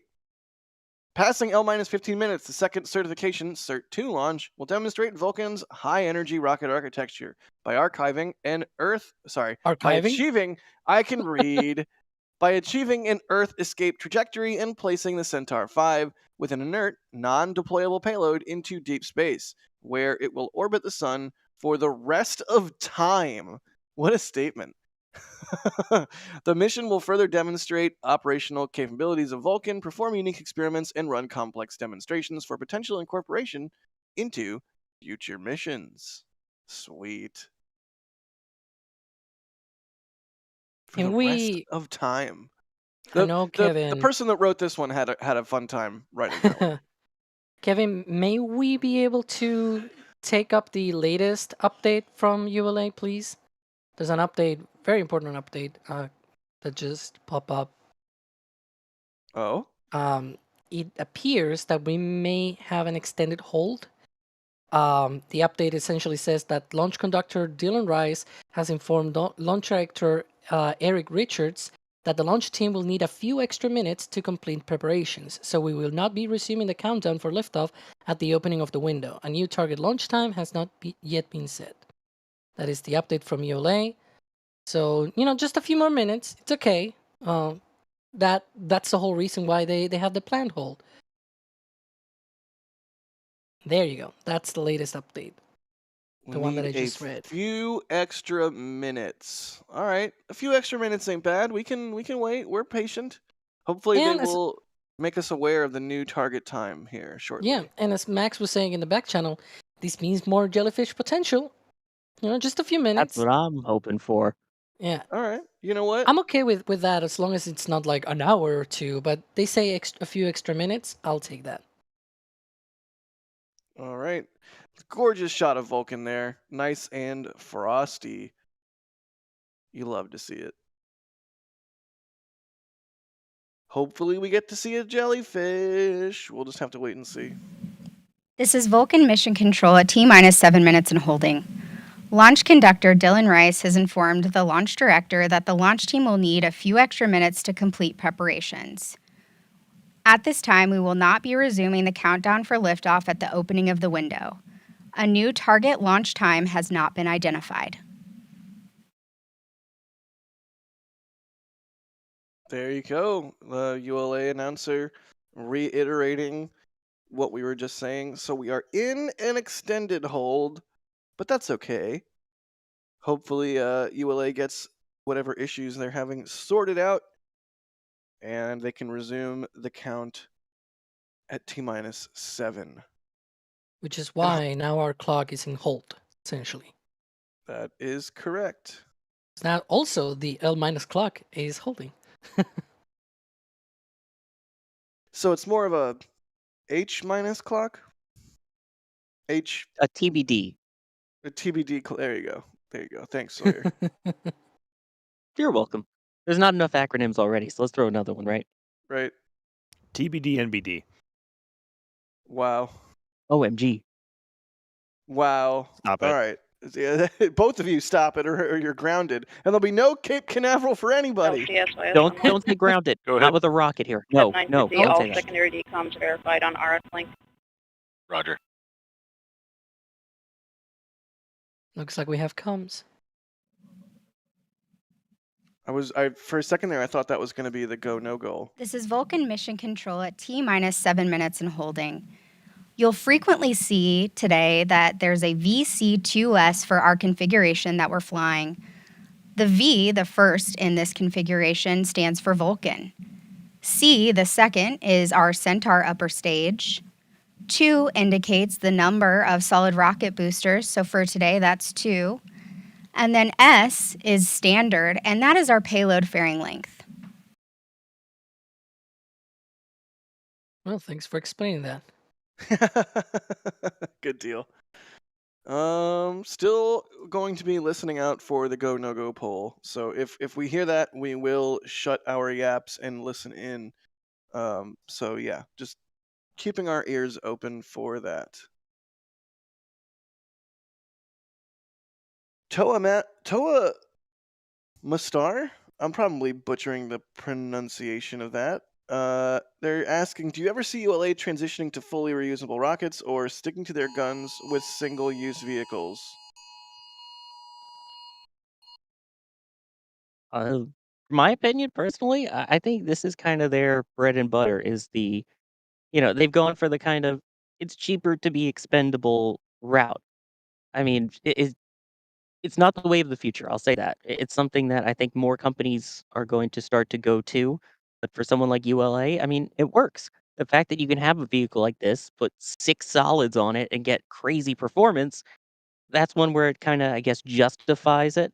But for the foreseeable future, I think it's just going to be that smart reuse of the engines, which I don't know how smart that is in the long run, but I could see this being ULA's thing. Yep. Also, if you heard the the emergency alert sounds, sorry, that was my No, phone. you didn't.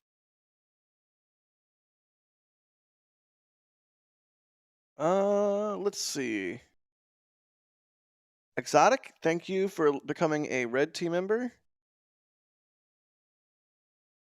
98 Central is asking, has there ever been a go no go poll where someone said no, hang on? Maybe at some point, maybe someone just like, no, not right now. Yeah, something Maybe. along those lines. Maybe somewhere in the world at some point. Who knows? Good question, though. Well, waiting to hear from ULA when they're going to pick up the count. Here's one from Josh Schulten asking, where is ULA's mission control located? Do we know? I know their headquarters is one? in, like, Denver, right? There's 2. There's the ASOC and the DSOC.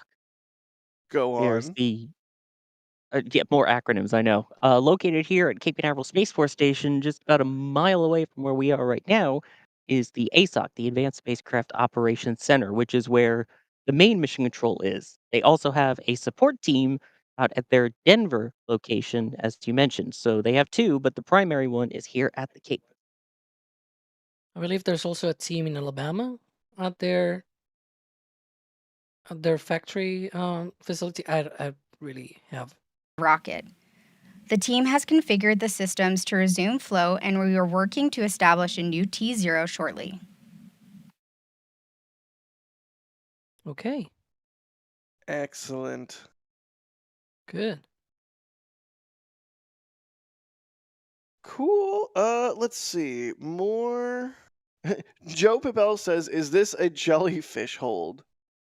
No, this is just so teams are sure that they have everything under control. However, it might result in a jellyfish. It sounds like that call out that we were just hearing was about a drop in data system connectivity with ground systems. Huh.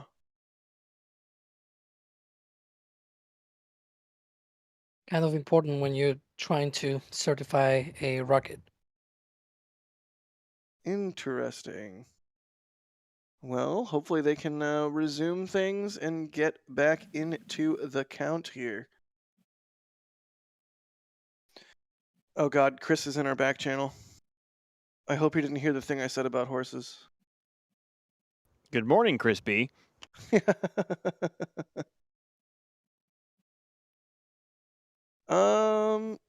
Ooh, is this another D view? Check out this close feed. Yeah. Wow. Holy moly. This is Vulcan Mission Control at T-minus 7 minutes and holding. Building on more than 130 years of combined Atlas and Delta launch experience, ULA's Vulcan rocket introduces a balance of new technologies and innovative features to ensure a reliable and accessible space launch service.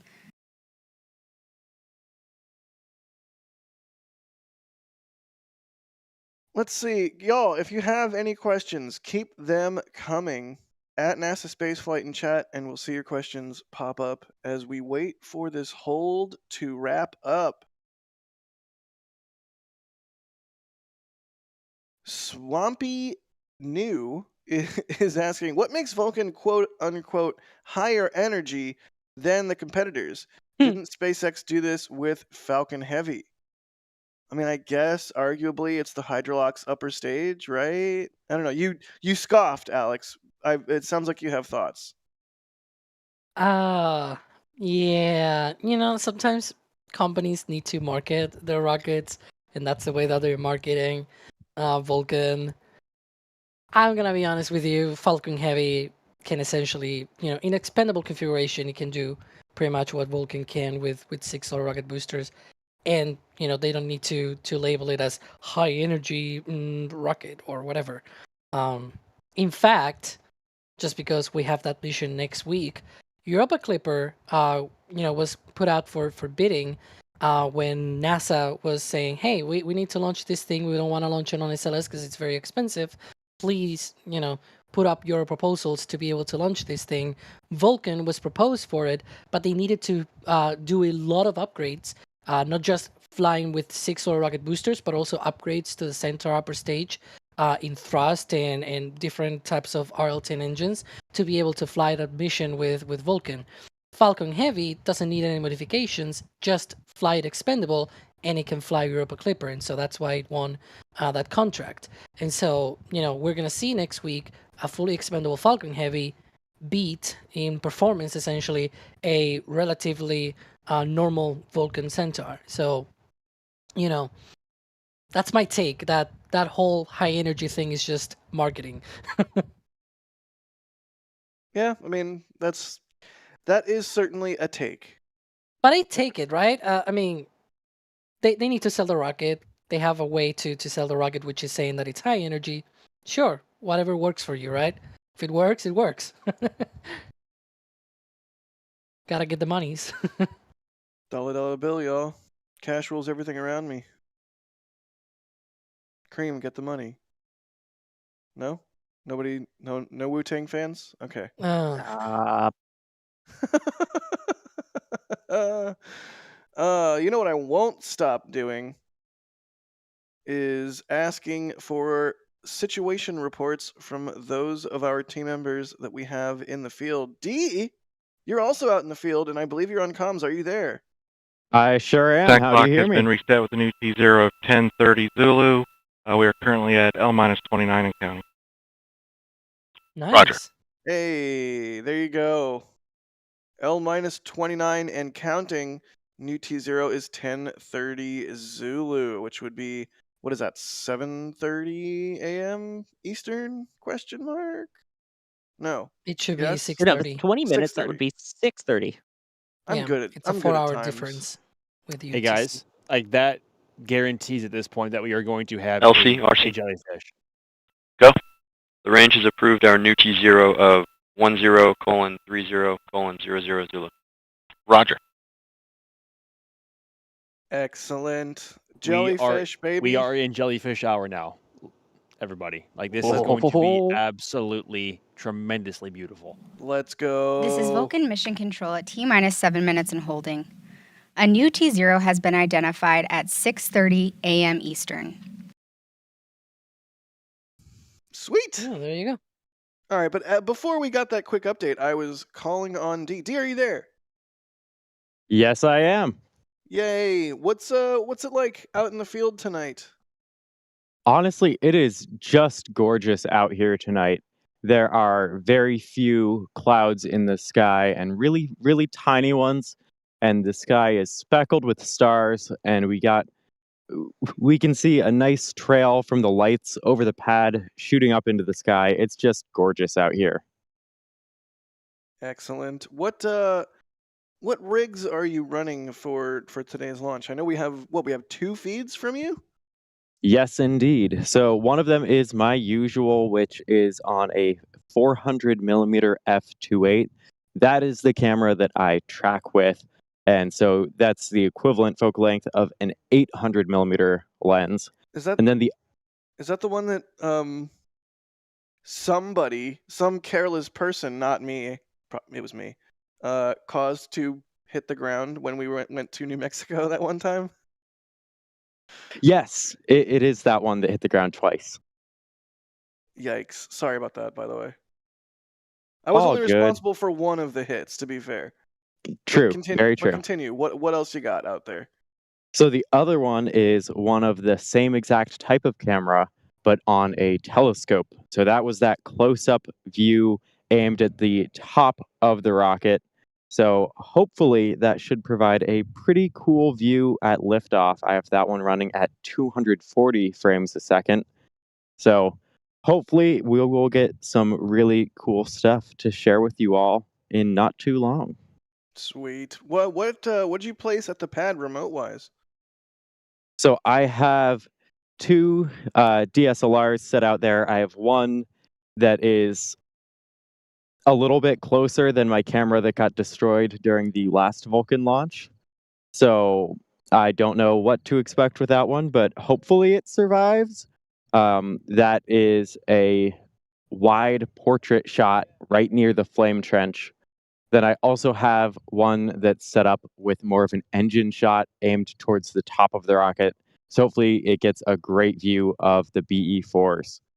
I also have a GoPro out there that should hopefully capture the liftoff, as well as one of my cinema cameras. So my fingers are crossed that all of those work, but there's nothing else to do but wait and see at this point as we set those yesterday morning, nearing 20 hours ago at this point. So Yeah, that's a long soak. I have faith, though. Max, are you there? I'm calling on Max out of the blue. He might not be able to unmute rapidly. I think he said he'll be back shortly, but he's off at the moment. Okay, well, we'll talk to Max about his remotes here in a little bit. Sawyer, did you set any? I did not. Nope, it was just D and Max. Good deal. Good deal. See what I did there? I do. Oh, I'm sorry. Let's see. Launch recap is saying my girlfriend is asking how many launches Vulcan already has on schedule. Well, as we were talking about earlier, ULA does want to launch 10 Vulcans and 10 Atlases next year? That's quite an increase in cadence. Yeah, they have a lot of launches. Most of them are sort of separate, split between military missions for the Department of Defense and missions for Amazon's Kuiper constellation.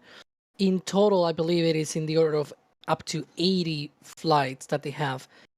It is a lot of launches, but again, the number of actual customers is not that big. They only have missions for Kuiper, the Department of Defense, and Sierra Space, and those are the only customers so far for Vulcan. I'm not aware of any other missions. They probably have some other customers that they may not have announced or are maybe still in the works to get a contract for Vulcan, but we'll see.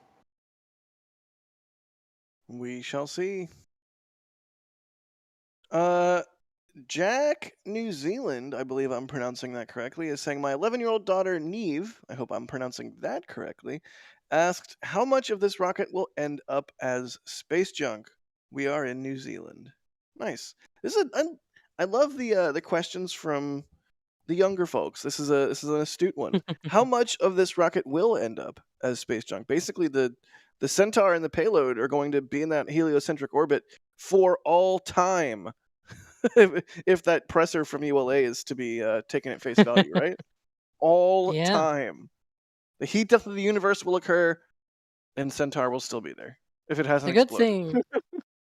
thing, the good thing of placing it in a heliocentric orbit, and for your daughter, 11 years old, heliocentric, it just means that it goes around the sun, sort of like the Earth and all of the other planets and whatnot. There's a lot more space around the sun than around the Earth, right? So if you put something in low Earth orbit, it will probably be a bit of a nuisance and may end up colliding with some other satellites. But heliocentric orbits, you have a lot of room. You will essentially need to go down many centuries in time to fill up all of the space surrounding the sun. Maybe in the future we may have a Dyson sphere. Who knows? But for now, there's plenty of room there to put these things out there. So it'll become space junk in some sense, but it will not be a big of a deal in that sense, because there's not going to be anything out there to hit, essentially. Right. I might mean, say there's plenty of space. Go ahead. Go You ahead, might say there's Sawyer. plenty of space for that. Yeah. Oh my I mean, god. it's true though, but in terms of the rest of it, the first stage will probably anything that does survive ends up becoming a new home for fish, as there actually is a bunch of underwater reefs that are a result of rocket launches now. They become artificial reefs. But yeah, that's part of what they try to do, all rocket companies, as being good space citizens, we like to call it, is keep Earth orbit clean so that you don't crash stuff into it. So even for future Vulcan launches, when they do separate from the Centaur, they will either dispose of that into the ocean or put it into an orbit away from everything else.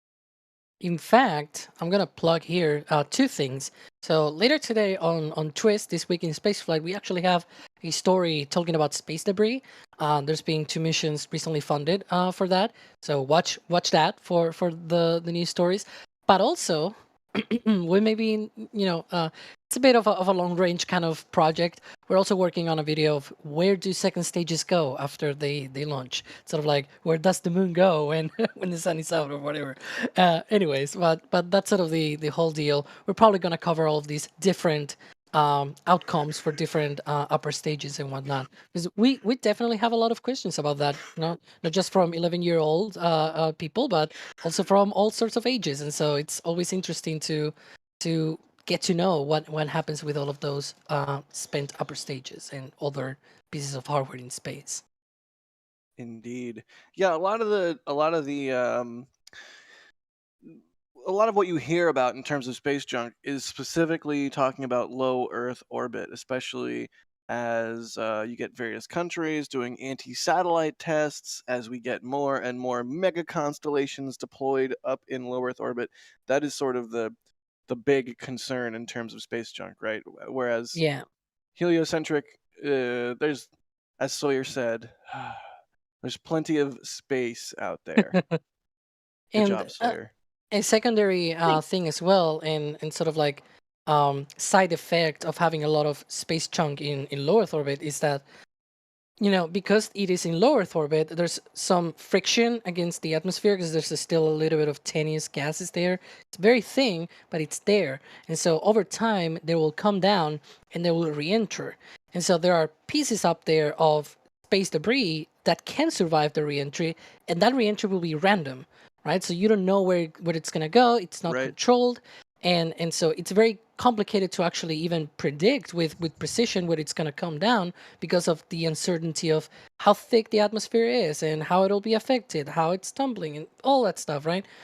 So another goal in the future, and even in the present, is to make such objects that we launch into space, into low Earth orbit, if they do become space debris, they're going to come down.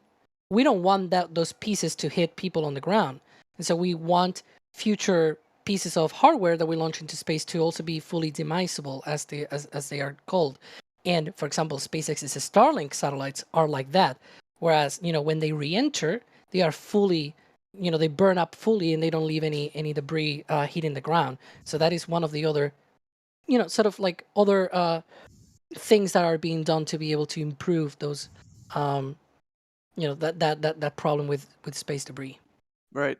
Update from ULA, passing L minus 20 minutes. Weather remains go this morning. Excellent. All right.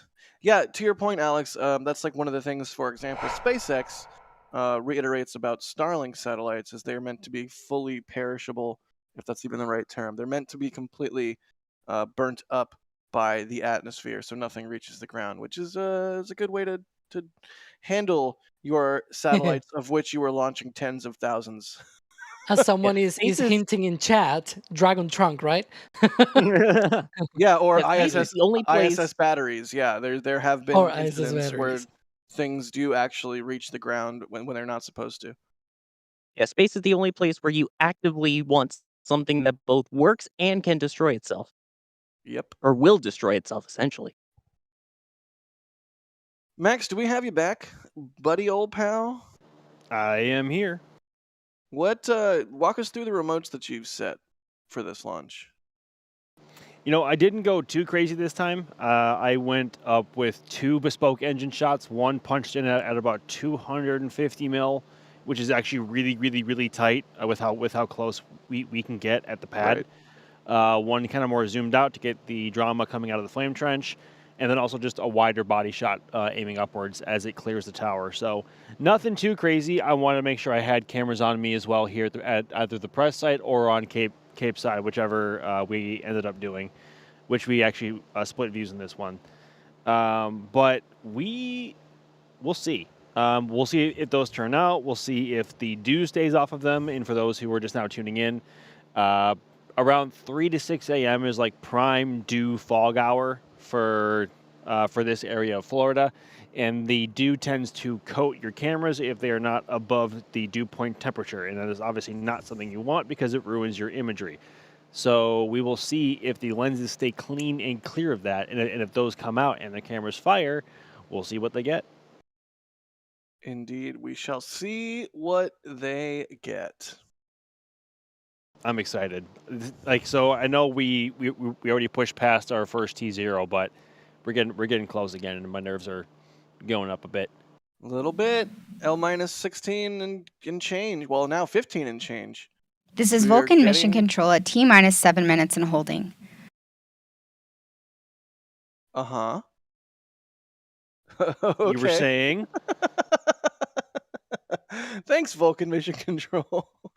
Let's see. Anonymous grabbing some items from the store. Looks like they got the Raptor T-shirt and the BE4 T-shirt. Nice. Nice. They say, here's to a choices. good launch this morning. Thanks for picking up some stuff from the store, Anonymous. Also, Sausage with a super chat saying, I missed the flame stacks at Boca. Those were the days. Not wrong. Yeah. Not wrong. You can still see flare stacks at McGregor because they have one there. Nice. Nice shout out to McGregor Live. Shay, thank you for the super chat. They say Sagittari for Centaur salute you. I don't get the reference. Rob Christopher, thank you for the support. They say thanks for the coverage in chat. What is the latest ULA position on photographers taking pictures during the launch? I mean, we have both D and Max have remotes set out. I don't think there's really been any material change there. Blackhawk New Zealand, thank you for gifting 5 red team memberships. Eagle, Thank you for the super chat. They say bagels and locks while we hold, live long and prosper. That's hilarious. And Space Cadet Zach wants me to shout out their fellow blue Shreks. Okay. And Flip with a store purchase getting the Raptor hoodie. Excellent. Thank you all so much for all of the support because minus 14 minutes. Prop 1, perform GNG snuffer purge cycle test. Roger.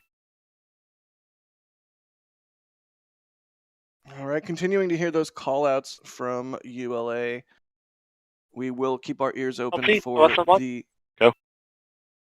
First step, 1040, launch sequencer overrides established. Roger. LC, PNA2. Go. TUC airborne pre-chills complete, recorded time 10, 16, 13, Zulu. Recording 10, 16, 13, Zulu. Good copy. There you can see an update from ULA. Vehicle Systems Engineer is polling the Denver technical team comprised of specialists in the various hardware and technology disciplines on Vulcan. The experts have conducted evaluation of rocket data and systems performance throughout the countdown. The results of this poll will be routed to the ULA Director of Engineering. Flight control, perform launch on time, verification. Roger. OSM, place SRB ignition S&A switch in the enable position. SRB ignition enabled. Verify the FCO, ROC, and OSM hold fire switches are in the proceed position. Ready to proceed. RC, verify solar radiation acceptable for launch. Verified. That's good. PNE1, verify post liftoff launch head umbilical purges configured for launch. Verified. I love ULA comms. I know. They're so iconic. GNG snapper purge cycle test complete. Roger. Like, I don't want to talk over... Go. Launch on time, verified. Roger. Like you just were? Yeah. It should be about 3 minutes, I think, from the go no go poll. Minus before 12 going minutes. into terminal count. There you go. All right. Things are going to get real fast here. Yeah, Apollo 2208. In RLM, saying verify red line monitor and event table in the correct configuration for terminal count. Verified. Is this some behind the scenes? Looks like we've got... Oh, is this Dr. WD-40? Oh. I think this might be Dr. WD-40 out there in the field as well. LC fuel 2. Go. Centaur LH2 at flight level. Roger. Terminal count briefing. If a condition exceeds a launch constraint anytime after the terminal count status check, the observer shall announce hold on channel 1, identify their station, and briefly state the reason for the hold. So yes, the Cape team is out in force. We have Sawyer out in the field. We have D and Max out in the field. We have Dr. WD-40 out in the field. All communications switch to channel 1. All personnel and visitors remain in present position until launch. Maintain operational silence in the LCC. So hopefully we'll get some excellent views of liftoff here. And we are coming up on that go no go poll, and I promise I will shut my mouth when they start polling so we can listen in. All steps complete prior to the status check. LC switch ready. We remain in the hold as we continue towards liftoff.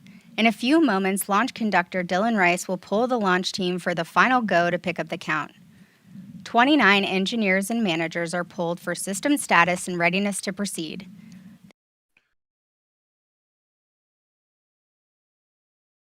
There you go. Launch coordinator Dylan Rice is reminding all console operators that if a constraint is observed after the L-10 minute readiness poll, the team member shall announce hold on the communications loops, identify their station, and briefly state the reason for the hold.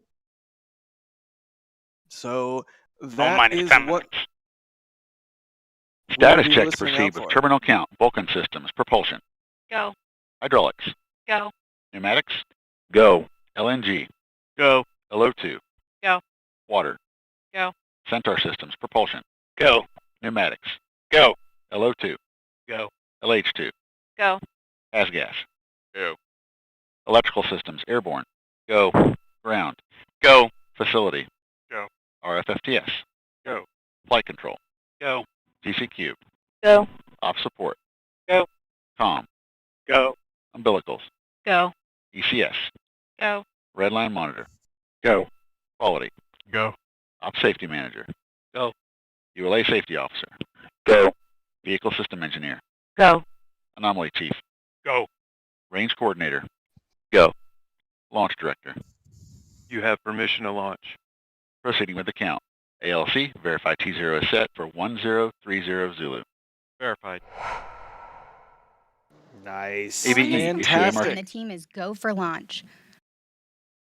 That is exactly what we want to hear, a go, no-go poll in which everybody says go. Side note, I want to be an Anomaly chief. That sounds like a fun job. What Until do you you have do? to press the big red button. I'm an Anomaly chief. It just sounds cool. All right, quick update from the field here, y'all. We can now see the first glimpses of twilight just over the pad. So everybody hold on to your butts. This is going to be a pretty one. I'm excited, Max. Yep. I'm excited to see what you and D capture out there in the field. Also, Dr. WD-40, once again, we were seeing some BTS of them setting up their rig, so that should be a treat as well. Hopefully, we get some excellent views. Here we are at L-8 minutes, about a minute away from the count getting picked up and going into T- territory.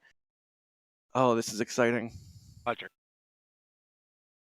All steps complete prior to terminal count.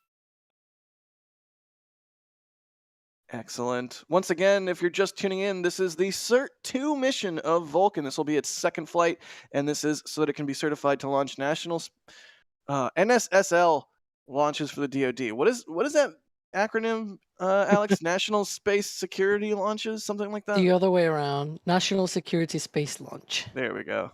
It's a mouthful. Yeah, it is indeed. Max, we're going to bid you adieu so you can do camera stuff. I think you already hopped off, so you can't talk back to me with your sass mouth, but give me my camera back. When you watch this later, give me my camera back. D, do we have to bid you adieu as well? Oh, wow, look at that. Ooh. And counting. Yes, I do 2, plan to. 1. Mark. 7 minutes and counting. There we go. 6:55. The countdown clock is resumed and we are go for launch at 6:30 a.m. Eastern. All right, D, get out of here. Go do camera stuff. Thank you for Sounds being good. on. Sawyer, do we need to let you go? Or are you going to hang out with us? I should probably get ready to head out in just a couple minutes. I could stay a little longer. All right. Really quickly, space is not stuff. Thank you for the €5. Joseph A., thank you for the store purchase, grabbing the Raptor Wrangler shirt, classic. And Tank Watcher Vince with a $2 super chat. We really, again, we have Sawyer out in the field. We have D out in the field. We have Max out in the field. We have Dr. WD-40 out in the field. Kevin's producing. I'm here. Alex is here. It takes a whole entire team of people to do this stuff. So all of the support is greatly appreciated because we can't do this stuff without y'all. So thank you. Oh my gosh, I'm so excited. 6 minutes to go. Hopefully a spectacular jellyfish to come. I can't even. Sawyer, are you excited? Excited is an understatement right now. I mean, now it feels real. Like I was saying earlier, I had a feeling it was going to get more real as we get closer. The excitement is absolutely mounting. It is a beautiful morning, especially as you can see the clouds starting to already get the color of the sun. This is going to be one heck of a show. Get ready, everybody. So dang exciting. 5.5 minutes to go. Second launch of Vulcan with some beautiful BE4s in their beautiful blue Methylox flame. I'm thinking this is going to be quite a beautiful launch. I'm so amped up on adrenaline. I don't even know what to say anymore. We'll do some quick questions as that flare stack's really going. Alex, Yeah. someone is asking, can Orion be launched on Vulcan for low Earth orbit? Assuming it was human rated, I suppose. Yeah, it will need to be human rated for Orion, and then also, I believe it's pretty much up there. You essentially will need all 6 solar rocket motors. But also, you were mentioning, that flare stack. The whole reason why it's not so active is because they're doing the final topping and essentially the drain backs on those fuel lines on both stages, and so they need to purge all of that. And when they purge it, it needs to go somewhere else, right? The hydrogen and methane needs to go somewhere else, and that is essentially through those flare stacks. Complete. Makes sense.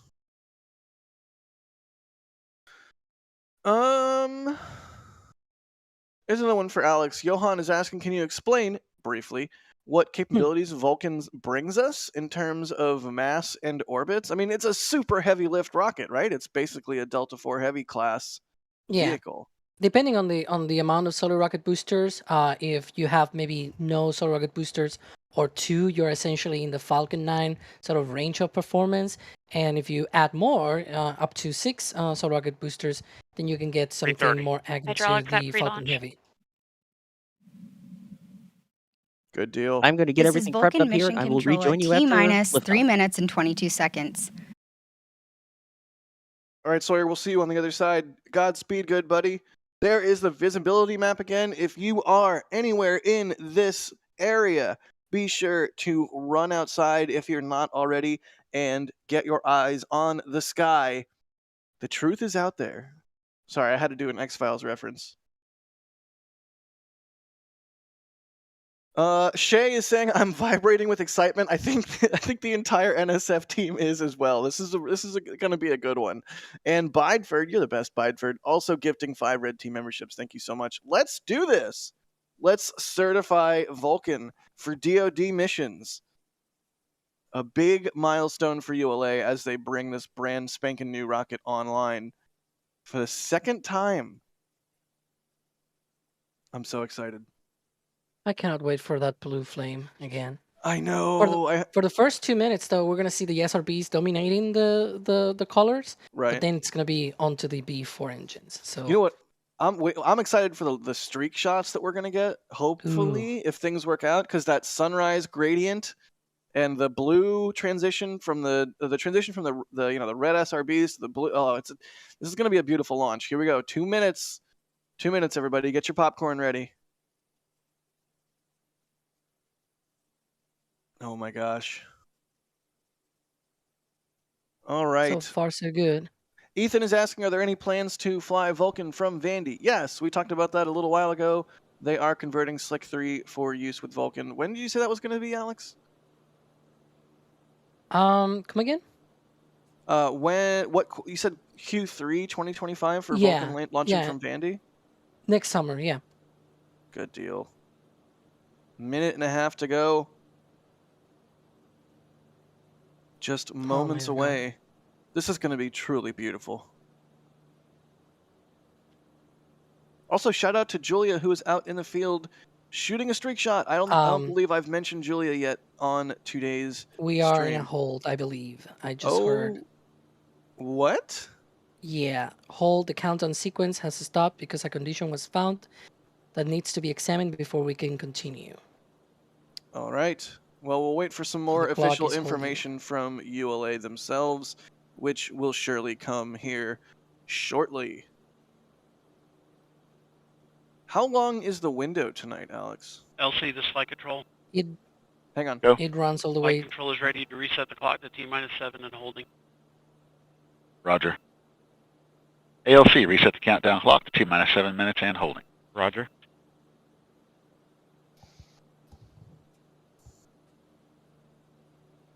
That is LC, part of the procedures. Again, Go Peony 2. Centaur, LH2 and LO2 tank venting in progress. Roger. LC, Peony 1. Go. Vulcan tank pressures are stable. Roger. All right. So we're in a hold. They're resetting the clock to T-7. LC waiting to countdown hear clock more. is reset to T-7 minutes and holding. Roger. LC, that is the flight standard control. procedure. Go. As usual, If when the SS VAP's in active SCS in pre-flight mode. Roger. going through all the steps in that recycling. This probably means no jellyfish, question mark? We'll Depends see. on how quickly that they can fix the This is issue at Vulcan Mission hand. Control. The team has reset the clock to T-minus 7 minutes and holding. All right. Sorry, Max, go ahead. Yeah. No, you're good. I think if we wait about 20 more minutes, that's when I think it'll get more difficult, at least for cameras. It'll still be spectacular visually, because then at that point, because of the solid the trail left from the SRBs, right, we will see the plume transition from dark to orange to purple to white as it flies back into the sunlight. It's going to be spectacular. All right, fingers crossed they're able to resolve whatever this latest issue is. Tank pressures are here. stable. Roger.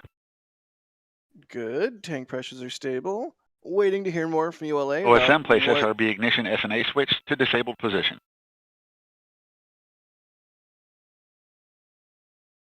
Yeah, if you SRB remember. ignition disabled. There we go. Going through all the steps just essentially to return the rocket back to how it was at the T-minus 7 minute and hold point in the count. Remember that T-minus clock is procedural. It goes along with the procedures of in the state of the rocket, right? So when they said all stations like recycle systems back to T-minus 7 and holding configuration. Hold occurred at T-minus 1 minute 51 seconds. Report status at completion. Airborne electrical LC. Go ahead. Transfer transmitter battery external. Roger.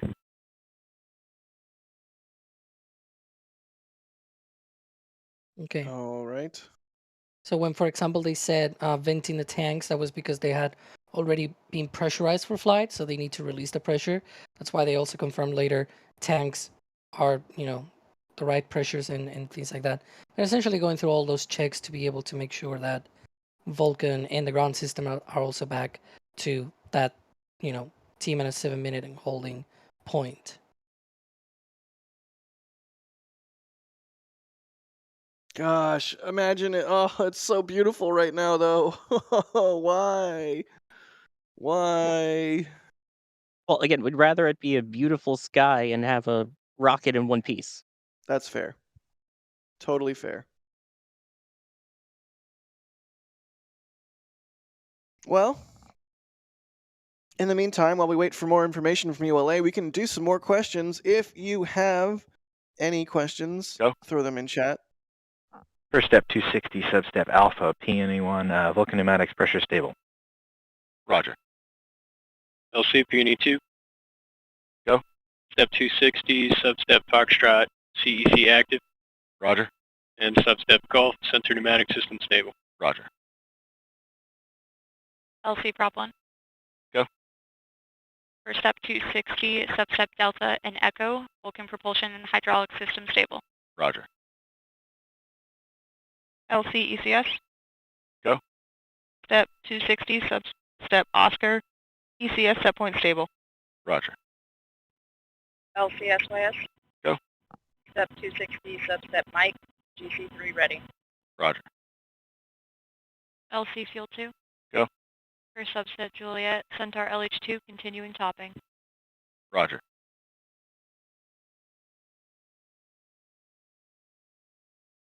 Continuing to hear teams get everything sorted out. Holy cow, Elizabeth Hopner. They say beautiful morning with a $100 super chat. Elizabeth, that is truly insane. Thank you so much for the support.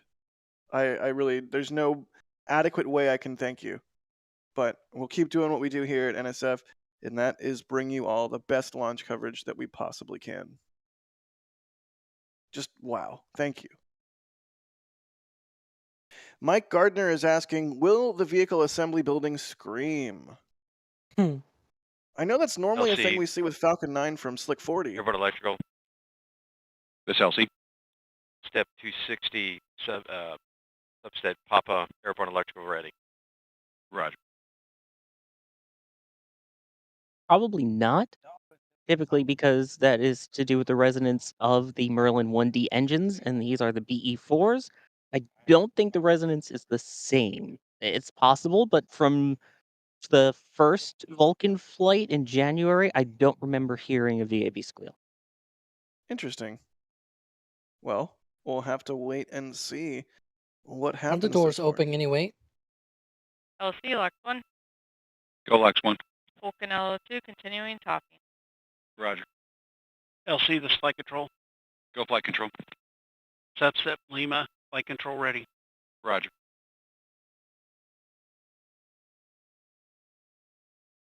Yeah, Alex, the sound, the VAB squeal does come from the doors, right? So if they're open, maybe that's LC has that's gas. not. Go has gas. It's the paneling usually. Yeah, has gas ready. Roger. My understanding is the paneling, not the doors. Oh, okay. That makes sense. Well, we'll have to see. One interesting thing about the moment that hold happened, if you if I heard correctly what they said, I think they said it was at T-minus 1 minute and 53 seconds, which is about 7 seconds after the automated checks began. I think that happens at T-minus 2 minutes, which, again, this is like pure speculation. Maybe those automated checks found something. Sometimes, computers might be a little bit, more strict than probably a human operator might look at things and be like, okay, this is good, but then maybe a computer might be like, I don't know, man, it's not looking good, right? It sometimes happens, right? Yeah, or it could we've just seen be that like with Falcon.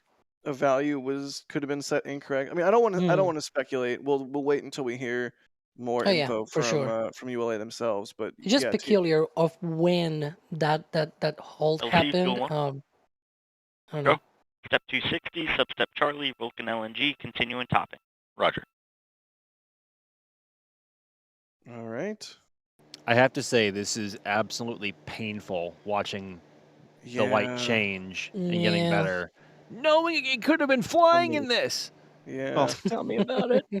It should still be quite a beautiful launch, but Max, I do feel your pain. I'm sorry, buddy. I mean, it's going to be beautiful no matter what. Like, let's just be clear about that. Like, this launch is going to be stunning no matter what, and the weather is LC, RLM. Go. Op 100, step 260, substep November, complete. Roger.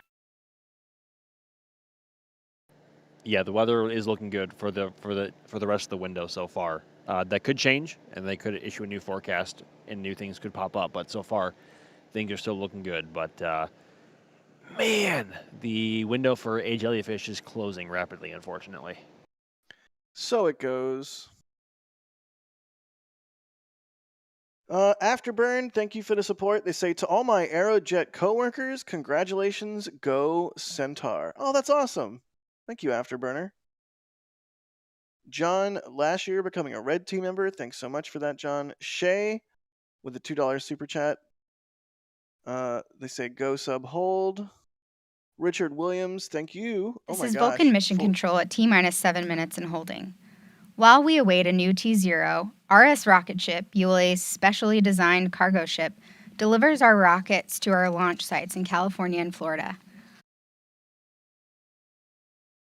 Cool. Richard Williams gifting 20 Red Team memberships. Holy cow. Thank you so Speaking much. of that ship, we see it on this camera when it arrives. Anyways, I was just taking advantage of the view. It's a great view. Yeah. And also on Fleet Cam.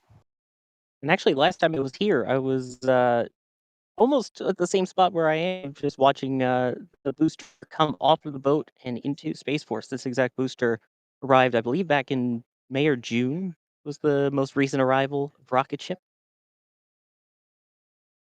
Nice. Gotta love that they named it rocket ship. I mean, tell you exactly what it is and what it does. It's true. It ships rockets. It's a ship. It's a rocket ship. And they have a second one in the works. I don't remember the name, though.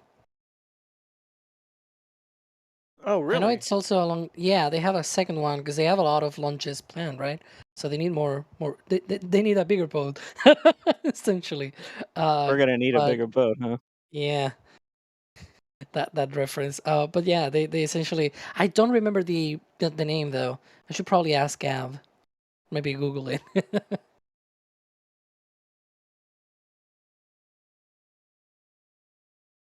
Y'all keep your questions coming. If you have any, at NASA Space Flight in chat with your questions. We'll see them pop up. I'm also looking at chat. Soul24 Alt gets the Jaws reference. Michael Drava, this is kind of a sad question now, asks, what creates the jellyfish effect? Who sort of wants to walk us through how that happens and why that happens? Sawyer? If not, I can take Sure, it. I'll take it. I can Okay. take it. Why not? So it all has to do with the lighting just after sunrise and sunset with the curvature of the Earth. The way that the rocket goes just as the sun is rising or just as the sun is setting, the way that it comes over the curve of the curvature of the Earth creates this gorgeous effect through the clouds. It really emphasizes the cloud spread, especially as you get higher up into the thinner parts of the atmosphere and plumes start to expand. It lights it just the right way that the top of it looks like the top of a jellyfish. Yeah, it's a really cool effect that we may or may not see, depending on how quickly ULA can resolve this hold. Still waiting for more information from them as to what exactly is happening here.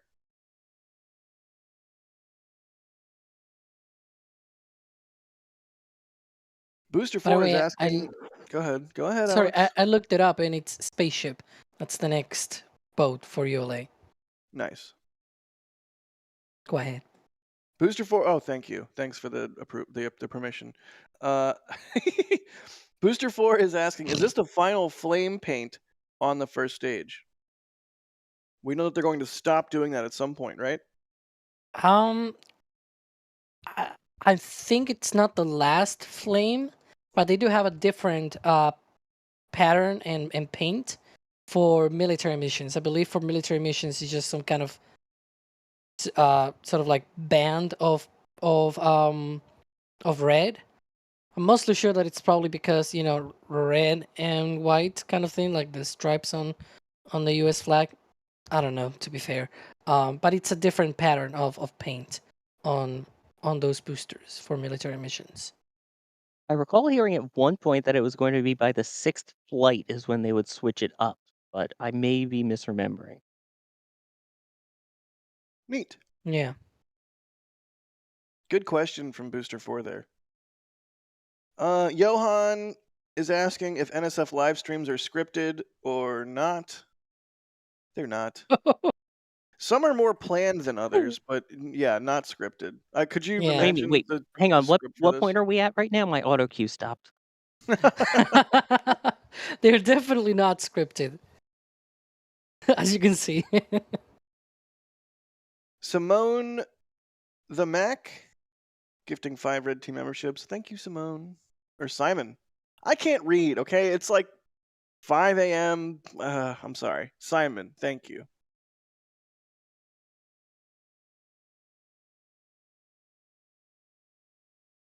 Orion is asking, why are they launching with only 2 of the SRBs? Wouldn't it make sense to use all possible SRBs for a test launch? I mean, that's a fair question. SRBs are kind of, well, I was going to say they're foolproof. Maybe that's not the right description. SRBs are pretty simple. I mean, if you can launch with 2, you can probably launch with 6. But I don't know, do you guys have any thoughts, Sawyer? I mean, originally, this was going to be carrying the Sierra Space Dream Chaser vehicle, which, if I recall, that was going to launch with 4 solids and the longer version of the payload fairing, so the VC4L. This obviously is not Sierra Space's Dream Chaser, as they needed some more time, so that is scheduled for no earlier than next year. Um, but at this point, you know, why do more solids when 2 do good, right? Isn't that the thing? It's Yeah. Yep. you don't if you don't need it, there's not really a point in using it. save those boosters for a mission that would need it. Yeah, makes sense.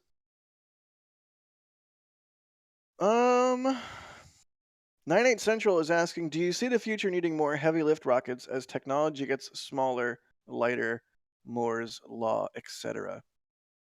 I mean, I think so. I think the plane? Question mark? Wayward plane? Hi, plane. Looks like a Cessna.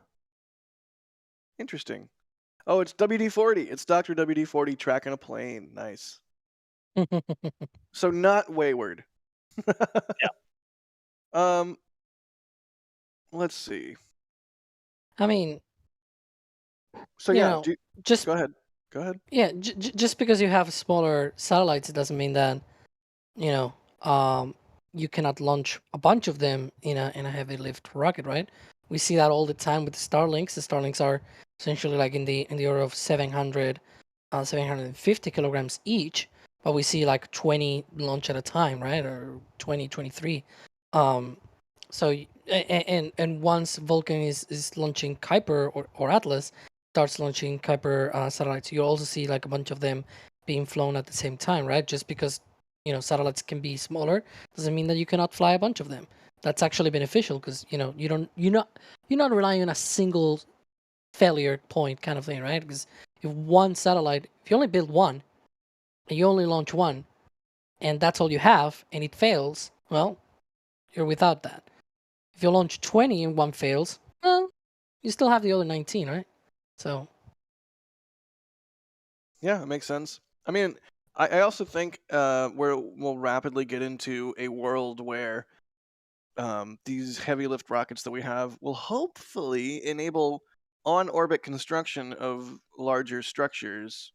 So yes, we do need more heavy lift rockets because we can then lift heavier things and then build stuff in orbit, whether that's asteroid mining infrastructure, lunar HABs, or what have you.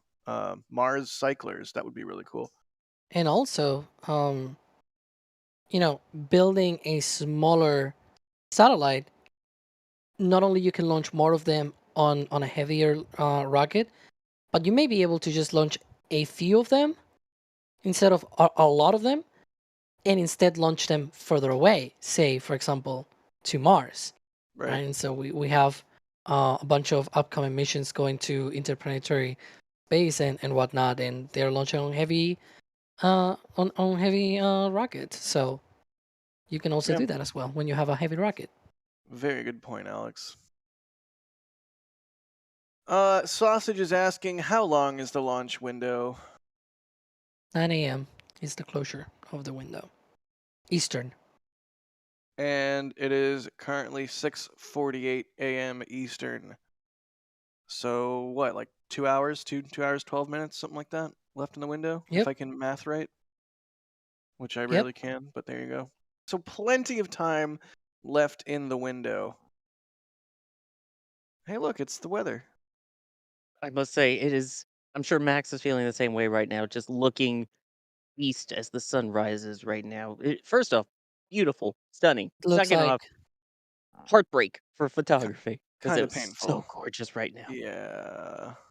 Hey, at least we'll get a day launch. The first for Vulcan. Nice.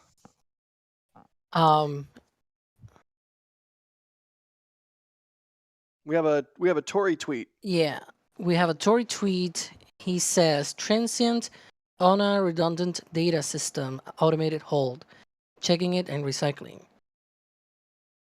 I was not that off. Dang you, redundant data system. I was not that off with the whole thing about it being automated. I mean, Yeah, I no totally kidding. know what that means, but for those who don't, what does that mean? I mean, it means they saw something on a redundant data system, transient. It's a reading that you would not expect to see, right? Sounds like some kind of voltage. Usually, that's what it refers to when you talk about a transient kind of thing. So yeah, that is the tweet, the post, and yeah. So we'll see. We'll stick around and see when they are able to try again. like we said, plenty of time left in the window for ULA to sort things out. If you've noticed, we do not have comms right now, so presumably teams are working the anomaly there and working to get out of this hold, and hopefully we'll hear more shortly. Flabron is gifting us with a $20 super chat. Thank you so much. They say, get yourselves another coffee. And thanks. Thank you, buddy. That's very generous of you. Jeff Pesos, not to be confused with Jeff Bezos. I With love that. right? With a $4. It's Jeff's Mexican brother, Jeff Pesos. Thank you for the support there. Whoa, this one doesn't have a name. Is that even possible? I didn't know that was possible. It's just blank. $20 super chat from blank. Thank you for the support. Tori tweeting that weather is holding at 95% go. Also, can I nitpick for a second? He says weather is holding at 95% P-go, which means 95% go. It's like ATM machine. No, the P stands for probability, not percent. All right, I rescind my grumblings. Thank you, Alex. Still, percent. I guess, yeah, probability percent go makes sense. Oh my god. 90% probability of go conditions. Essentially, the weather is as best as it can get. Right. 95%. Usually 100% is not a thing that you see. Yeah, chat is now yelling at me. P equals probability. Thank you, chat. Yeah. Someone that has had to go through a lot of probability classes can tell you, yes, P stands for probability. Unfortunately.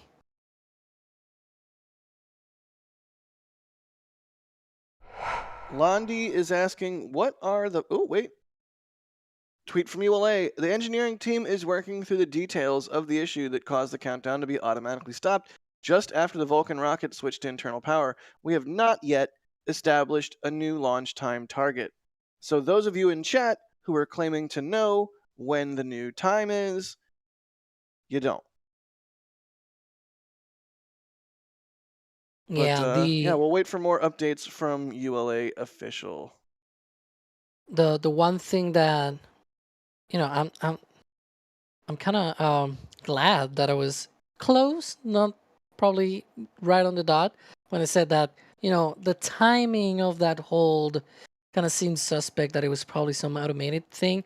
That is also the time when Vulcan goes into internal power.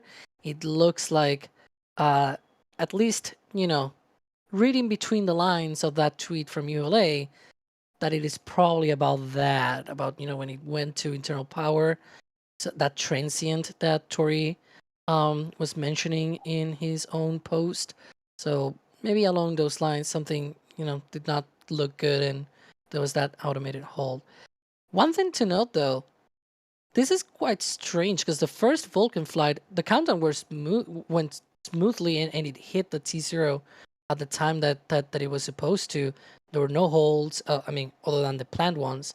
But, this is actually weird. But I guess second launch, right? So yeah, it's to be expected. You work out some of the little bugbears and different kinks and whatnot with a brand new system. That's look at gorgeous. More video from Dr. WD-40. Never disappoints. Thank you so much, Wade. Let's give some love to WD-40 in chat. Can we get their socials spammed in chat here? That would be nice. Mods.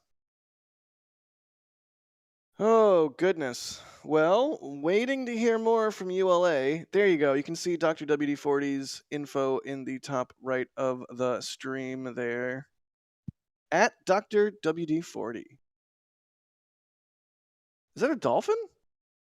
Ooh. Happy Ryan noises. It is a dolphin. Or maybe a porpoise. One of the two. It's Are orange. you purposely guessing on that? It's porpoise. Or maybe it is one of those puppies that live in the Florida waters. No, it definitely wasn't an alligator. It was not a swamp puppy. Let's do some more questions. You know what? We're just gonna do it. Detau03 is asking, I might be completely wrong, but might there have been not Mars published for Starship on October 12th? I know it's a Vulcan stream, Oh, but we are getting a lot of Starship questions as per usual. Alex, what's going on? Do we know? Yeah, so we had what is called a local notice to mariners. Those are released all Wednesdays, essentially every week. And this week on Wednesday, we got one out of essentially the one that is for the Gulf of Mexico waters. And it had a warning to mariners to say, hey, there will be rocket launch operations out of Boca Chica, Texas. And unless there's any other company secretly having any sort of rocket launch out of there, I think it's probably about Starship, right? And so it was saying essentially, between October 12th and October 19th, be careful because there's gonna be a launch out of there. Now, does that mean it'll happen that date? We have no idea, right? We asked the FAA and they said that they still are holding on to what they said about 3 weeks ago, that they don't expect the launch license to be approved until late November. So I don't know. There's precedence though of SpaceX putting together all of the notices and sending out all of these things well ahead of time so that whenever their regulatory approval actually goes through, they can just launch straight away, right? If you remember, especially from Flight 2, I remember back in August 2023, they were already posting this NOTMARS, this Notice to Mariners, for September 2022. 2023. But then the launch actually happened in November. So it is not unprecedented. Ooh, there we go. Dolphins. Sorry, I saw the dolphin and that's the thing that popped in my head. Oh, look at that. They're happy. How do you think dolphins react to rocket launches? Because they have echolocation, right? So is it just like the loudest thing in the universe to them?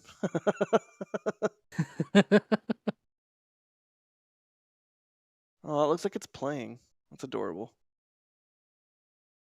Ooh, there's two. They're friends. Oh my god, they're friends. All right, more questions. Preferably Vulcan related.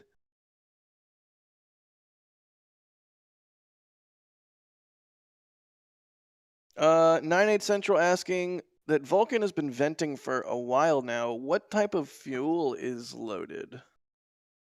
It's hydrogen, liquid oxygen. Please coordinate and implement a new T0 of 11:25:0:00 Zulu. Roger. RC, LC, net 1. RC, go ahead. Please coordinate a new T0 of 11:25:00 Zulu. Roger. ALC, please set the countdown clock for a new T0 of 11:25:00 Zulu. Roger, and work. There you go. New T0 of 7:25 Eastern. And all personnel on net 1, this is the LC. We're going to reestablish an L25 configuration and proceed again toward another terminal count run. PNE2, LC. Good. Initiate CUC airborne pre-chill. Roger. LC, RC. Go. The range has approved our new T0 of 11:25 Zulu. Roger. And LC, ALC, countdown clock has been set for new T0 of 11:25. We're currently at L25 and counting. Roger. LOX 2, LC. LOX 2. Perform Centaur LO2 fill and drain valve cycle test. Roger. Fuel 2, LC. Go ahead. Perform Centaur LH2 fill and drain valve cycle test. Roger. Has gas, establish scan patterns 62 and 63. Roger.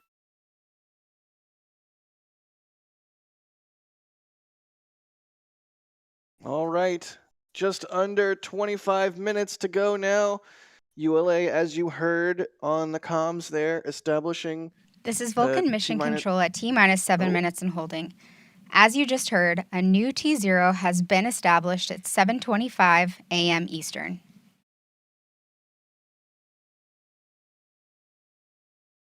All right.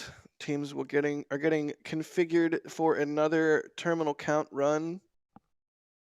Yeah, at least according to what I heard, and also what ULA has posted on their updates blog, they have adjusted the red line for that transient for that voltage. Essentially, what it means is that, you know, it passed a certain limits, and now what they're doing is sort of like making sure that those limits are a little bit more farther up, so that if it happens again, no automated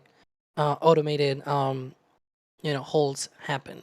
Essentially, the computer will just say, okay, went up, but the limits are set up even higher on that voltage. So yeah, that's at least what I understand from what they are explaining on their own.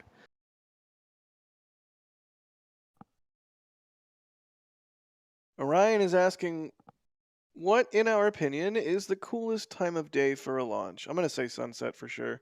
Oh, Ooh, God, engines. look at the engines. Please light the engines. What a gorgeous shot. BE4s. The BE4's nozzles are so chunky. It's crazy that there's only 2 of them, so it's not PE2s. What?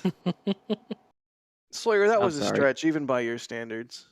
So New Glenn is No, my going to muscles be are there. BE7. Topping at flight level. Roger.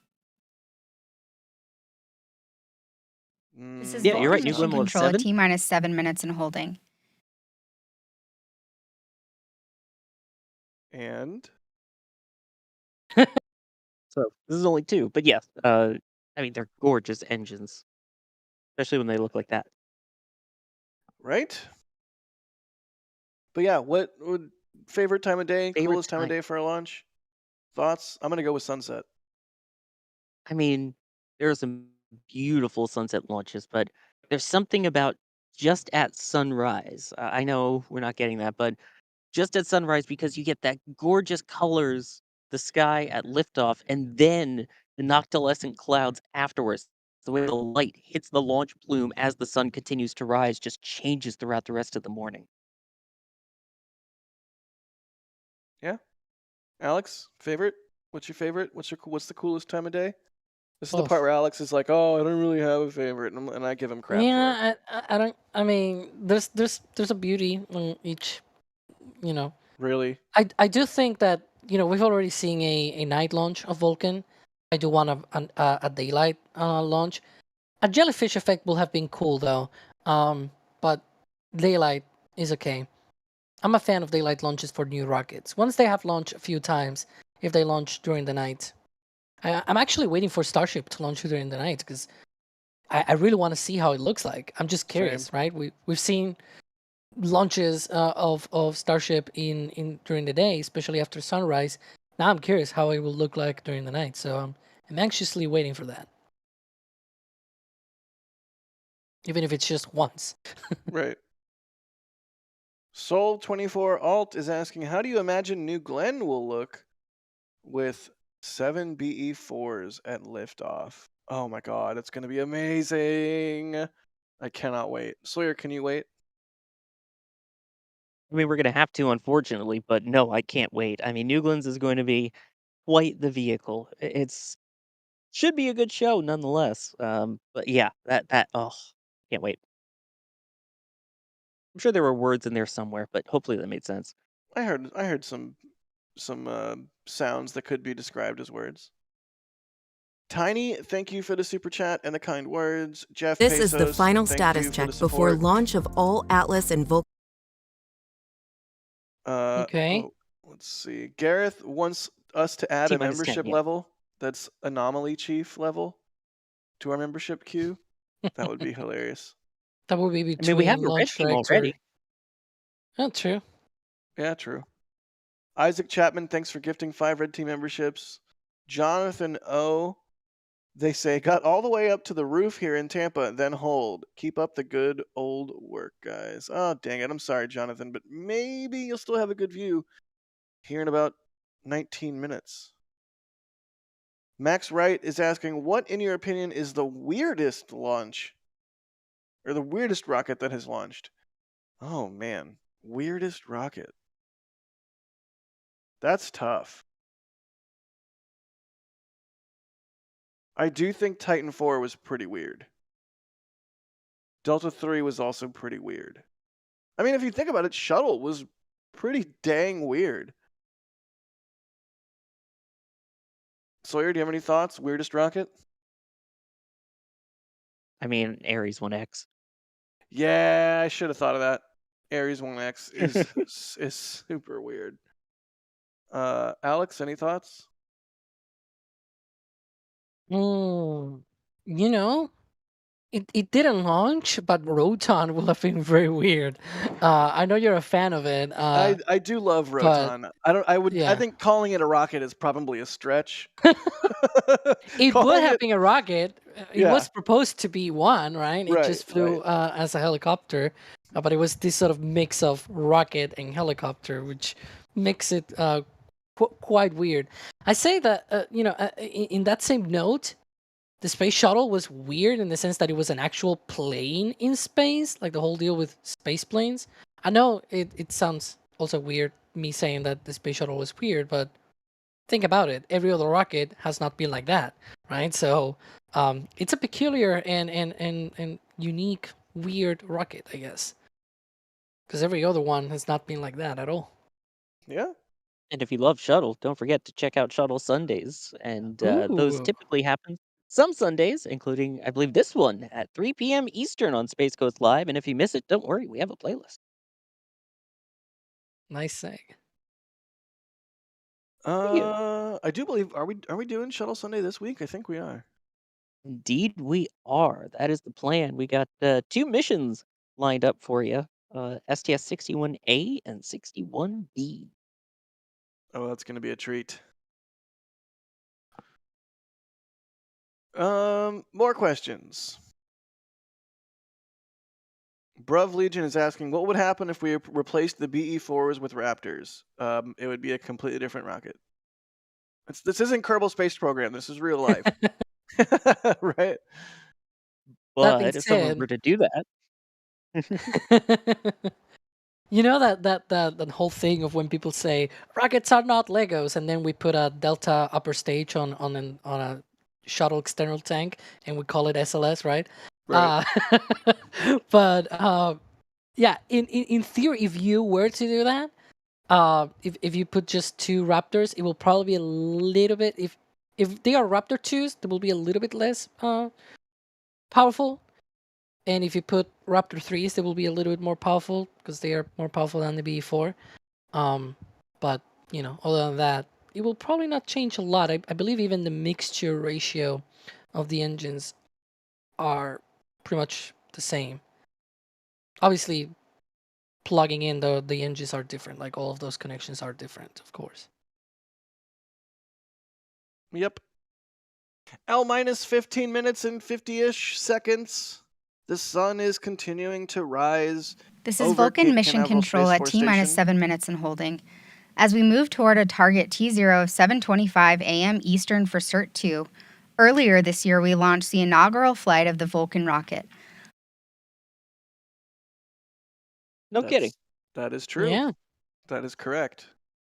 You can have a metal print of that on shop.nasaspaceflight.com. There you go. Wow, Alex. I think there's actually a metal print from every single one of the NSF people that were there. All 3 of us at the time. Nice. With the blue flames and everything. This one I probably should have saved. No, what? I will save that one for when Max is back.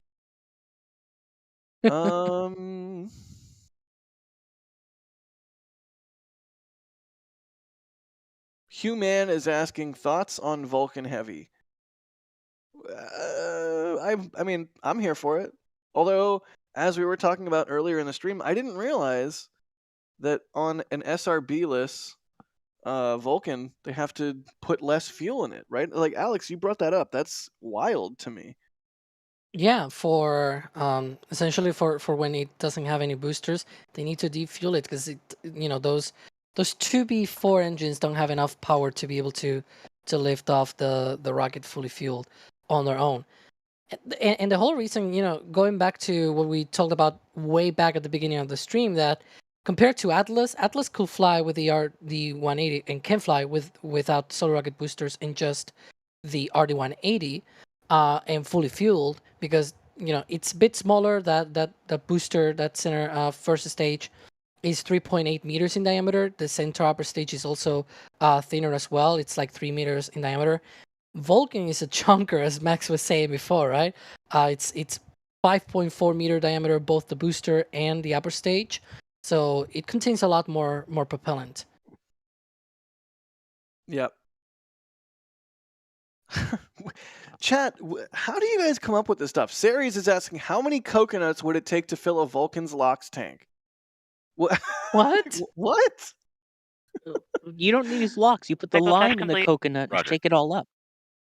Throw the can away? Please tell me you know that's a can song away. reference. Yes, I do. It's also a Simpsons reference. It Good. is. Oh. Yeah. Throw the can away. course I he knows said from Simpsons. Homer. And throw the can away. Anyways. All minus 13 minutes.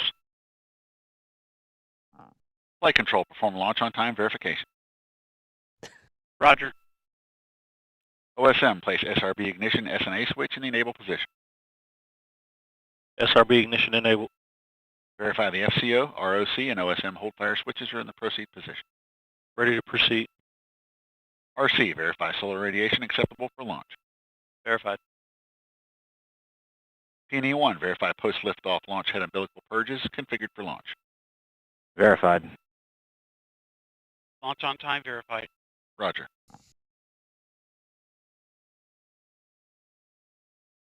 I would love to know more about what the launch on time verification is all about. Like, what? Hey, are we gonna launch on time? Yes. Okay, cool. Like, I don't know. It's an interesting step. Oh my gosh, it's a chat GPT. All minus no. 12 minutes.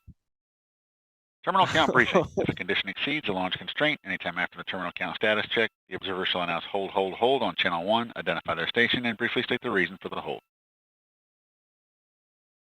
RLM, verify red line monitor and event table in the correct configuration for terminal count. Verified. LC LOX 2. Go. Centaur LO2 at flight level. Roger. LC Fuel 2. Go. Centaur LH2 at flight level. Roger. What was that, Kevin? Approximately 43,000 coconuts? Thank you for that. L minus 11 minutes. Continuing to hear comms. All steps are complete prior to the status check.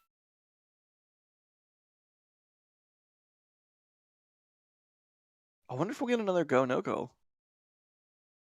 L minus 11 minutes. All right, Basically resetting as if that first 25 minutes didn't happen. Right. Yeah, let's just not think about it. Let's not think about that gorgeous sky. Oh my God, it's a bird. It's a giant bird. I'm loving the Dr. WD-40 wildlife cam. I'm so here for it. We remain in the hold as we continue towards liftoff. In a few moments, launch conductor Dylan Rice will pull the launch team for the final go to pick up the count. 30 seconds to that. All right.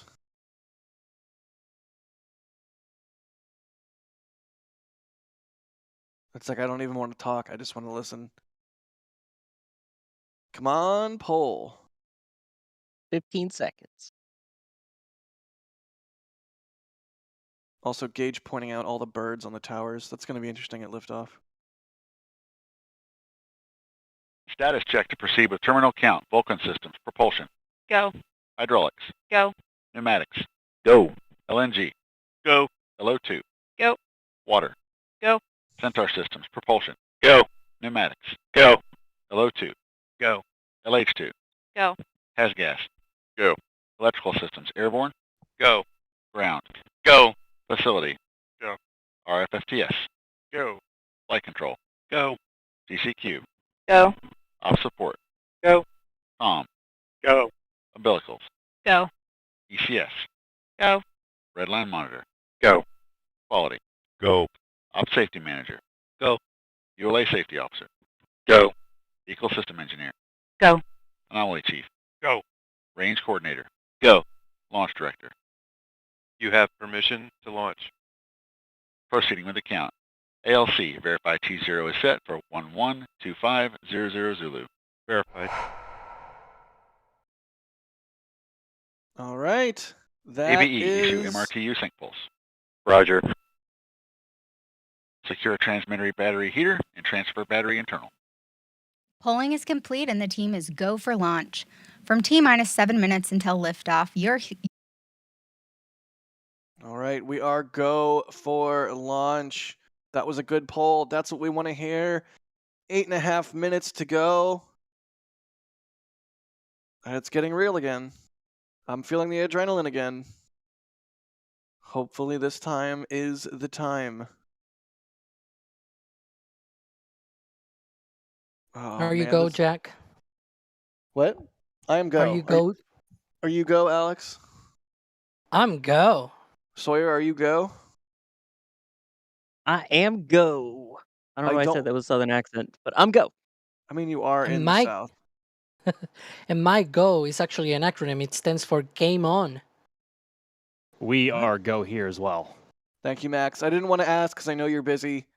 Good to know. Yeah, it's been a little hectic getting cameras reset for the different light. Oh my God, the sun is going to come out right behind the VIF. This is going to be awesome. Heck yeah. Yeah. Actively like half panicking, half excited, just like trying to not make sure I messed up anything on the cameras.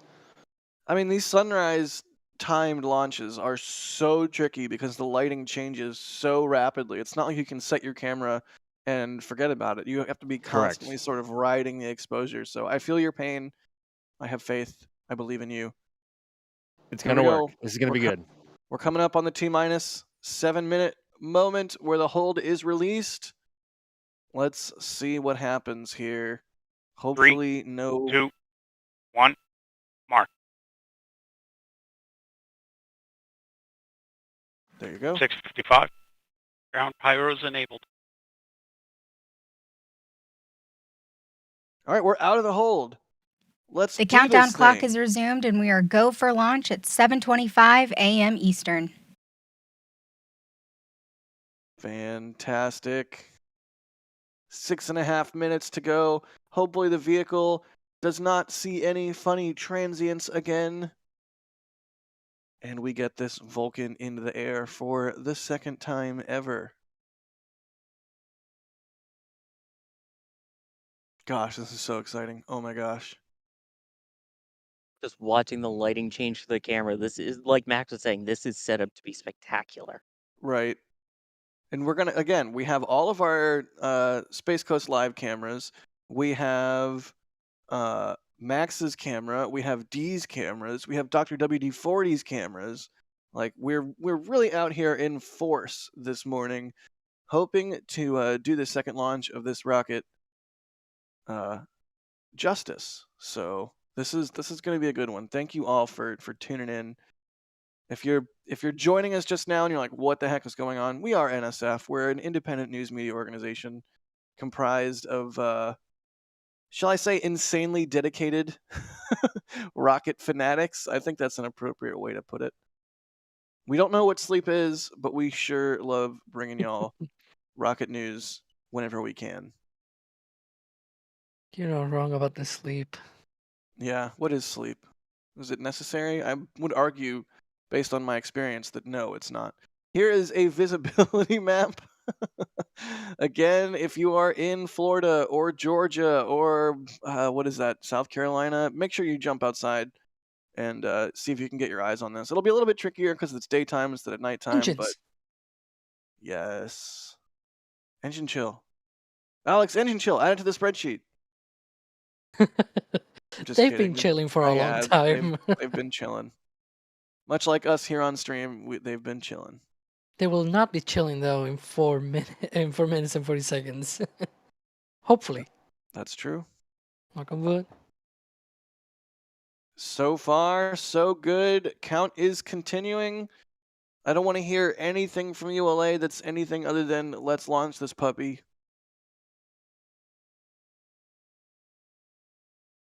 Oh my gosh. What is my heart rate right now? I can't even feel my face. 410. Foliage conditioning complete. Foliage conditioning complete. Wow, my heart rate's only 82 beats per minute right now. That's surprising. It feels like 150. Give it a few more minutes.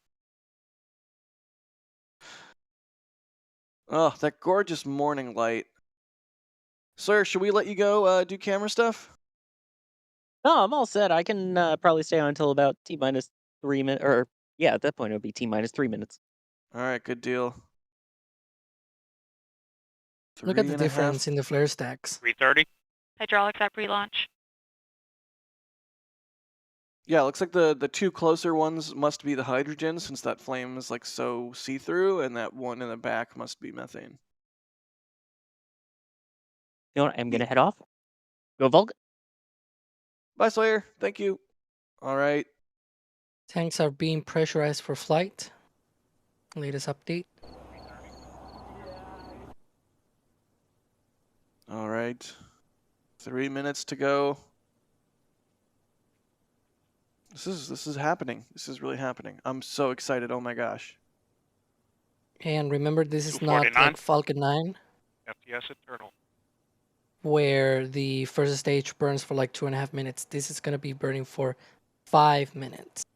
Wow. 238. And the Centaur upper stage is also burning for a long time as well. It's like an 11-minute burn for the upper stage, right? It's some insane amount of time. 230. 10 minutes. Halo 2 POP Yeah, started. All right, T-minus 2 minutes and change.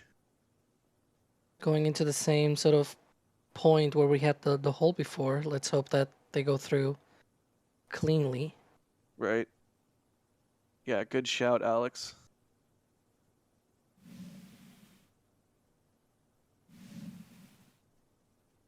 No transients, please. No T-minus 2 minutes. The launch 59. vehicle, ground systems, and Eastern Range are go for launch. For those of you who are just joining us, I'm Andrea Linhoff. Thank you, Andrea. Oh man, you can see the camera shaking a little bit there as D is getting everything locked and ready to go. Since we're getting really close, we're doing our final camera checks and making sure everything is going to be set when this beautiful machine blasts off the launch pad. Oh my gosh, 1 minute and 30. Still going so far? So far, so good. 120. SCS count started. 115. ECS, reduce ECS for launch. Roger.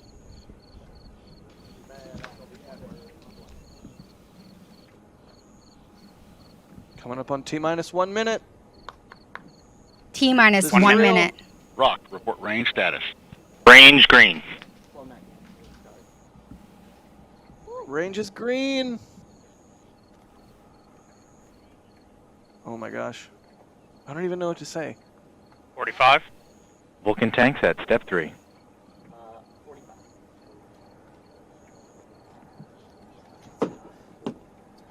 You know, we talk a lot about the hardware and the payloads, but so many people 30. have worked so hard on this mission. 28. Verify ECS reduce for launch. Verified. Status check. Go Vulcan. Godspeed, Vulcan. Go Centaur. Go CERT-2. Yes. 15. T-minus 10, 9, 8, 7, 6, 5, 4, 3. We have engine ignition. 1. And liftoff of the United Launch Alliance Vulcan rocket, carrying ULA's legacy of reliability, orbital accuracy, and high energy performance. Everything looking up. BE4 performing as expected. All temperatures and pressures looking good. Vehicle has begun its pitch and raw program.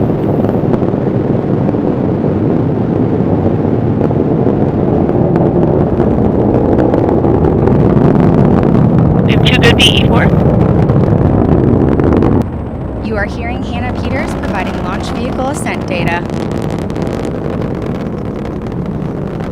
And we've ended the pitch program. Vulcan's now at 1.5 or 0.5 Mach.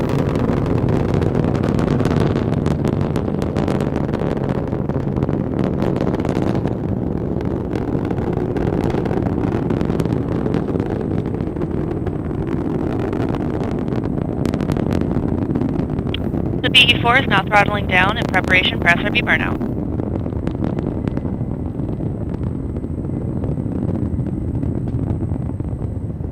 And vehicle is past Mach 1, Vulcan is supersonic, and maximum dynamic pressure.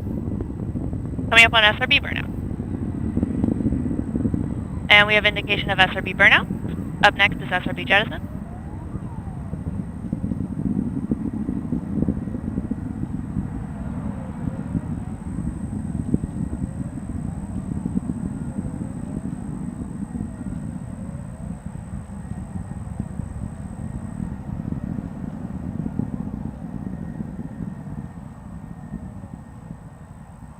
Saw a lot of sparks or chunks or ablation from the SRBs. As far as I know, that's completely normal.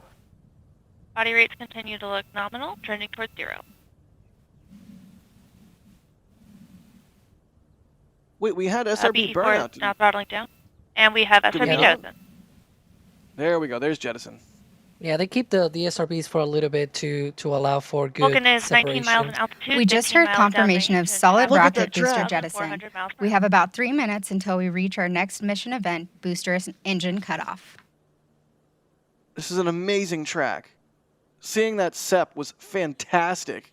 Look at the blue. You can see Right? the blue of the engines, right? Right? This is Max tracking. Max is doing a phenomenal job. It really just looks...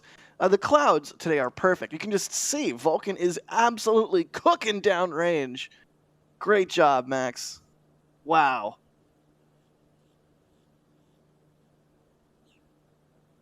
T plus 3 minutes we're coming up on here. How long was the first stage burn, Alex? 5 minutes. It should go all the way, essentially for another 2 minutes. Wow. You can see up there, L plus 459 BICO, booster engine cutoff. Got it.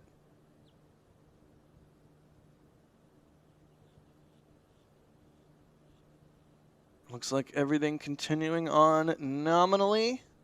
You know what this reminds me with the blue, of the engines and Star the blue Wars? of the sky?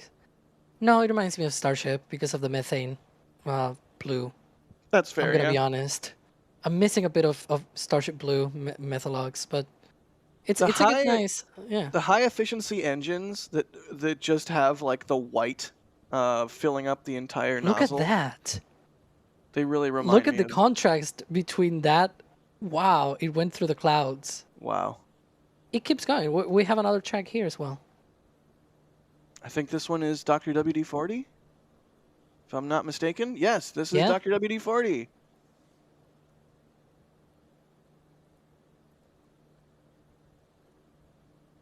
Everything's still looking good as far as we know. So far, so good. Yeah, it looks like everything is continuing to go nominally, and we should have 40 seconds to go on this booster. Now passing the Kármán line.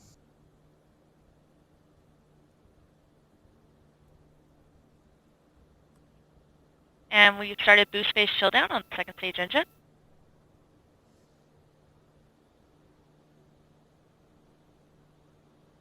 And the BE4s are throttling to maintain a constant acceleration. Good deal.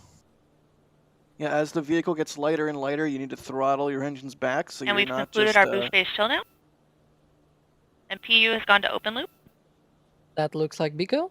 And we have BICO, booster engine cutoff.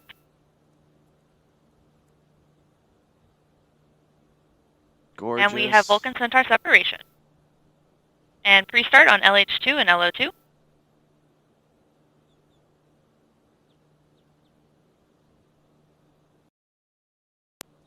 And we have full thrust on the RL-10. And bearing jettison has been indicated. Sweet. And we've begun thermal loop conditioning on the RCS. And fixed angles on Centaur PU. Vehicle is now 123 miles in altitude, 345 miles downrange, and traveling at 10,000 miles per hour. I love how tiny the payload looks. And we're getting indications that booster performance was within expectations. Booster performance within expectations. I'm super curious about those SRB sparks that we RL-10 saw. continues to perform nominally. They are sometimes they're pretty And nominal. we're I mean, it's partway something through we've a seen, 10.5-minute burn. but that was a lot. So I don't know. We'll wait for more info from This ULA. is Vulcan and Mission I Control will at T refrain- plus 6 minutes and 20 seconds. I'll refrain from speculating in the meantime. And that's, I mean, if right, if that were not nominal, that's the whole purpose of the mission, right? It's a certification mission. They can see the data, take a look at it, and fix it for the next flight. Whenever, But again, we have no idea. Sorry, Supersonic Retro Propulsion in chat said there was a guy holding what looked like a dead man switch. Was that FTS? I think so. I'm not sure, but I saw that same thing. That might have been what that was. It could have also just been like a push to talk microphone kind of deal. Wasn't that Mark Pillar? Yeah, I'm looking back, and I think that was Mark Pillar, the chief engineer of Vulcan, I believe. We had Nice. him on NSF Live. Nice. I will say that was unbelievably beautiful. Wow. It looked beautiful from the stream, but I can't imagine how amazing it was in person, Sawyer. Again, see, like you were talking about all of the coming off of the SRBs as they ignited, with the sunlight behind it. It was just absolutely beautiful, gorgeous to see it with the sunrise. I mean, this is a pretty rocket, I'll say that. And the craziest is as you see it go on, after those boosters separated, I mean, that was the bluest blue dot I've seen. That was just a gorgeous, gorgeous launch. I'll get you a photo real quick. Oh, please do. Again, we're waiting to hear more from ULA in terms of what was going on with one of those SRBs. Ooh, we have a shot from Julia here. That's just gorgeous. I wasn't kidding when I said the team was out in force. Oh my gosh. Whoa. D has some insane imagery coming down the pipe, so stand by. But yes, the shot is from our very own Julia. Julia was also out in the field this morning. Fantastic stuff. Dude, I was like, oh my god, stay on it, stay on it, stay on it, stay on it. Wow. Okay. Really quick, I'm going to run through some support while we wait for more imagery to come in. Anonymous saying, I like pie, and grabbing a BE4 hoodie. Cody W with a super chat. Anonymous with a store purchase, grabbing an NSF mug. Gareth Cole, thank you so much for the kind words. They say this is the greatest channel ever. Series with a $10 tip to tips.nasaspaceflight.com. They say, thank you all for answering my coconut question. It's been an amazing time being part of this community and watching all the content you guys put out. After a year of being a flight engineer, I wouldn't want my money to go to any other organization. That's just so kind of you. Thank you so much. Duck with a super chat, thank you. They say launch on time is a mode, verifying Vulcan is now following the count. Vulcan proceeds to launch unless it loses comms or is given a hold abort. Oh, good to know. And Zeron, thank you for the support. They say 2 CMEs on the way. 4th and 6th should be good Auroras. Yes, hopefully we get some Auroras from those solar flares or mass ejections. And I don't know how to say your name, but thank you for the super chat. And you're wondering how many miles per gallon it gets. I mean, it depends. Do you count each orbit? Like add the miles? All right, so we have some. I want to stress that this is potential here. We have some potential anomaly photos to look at. Because yeah, the final say is always by ULA, of course. Right. So this is from D.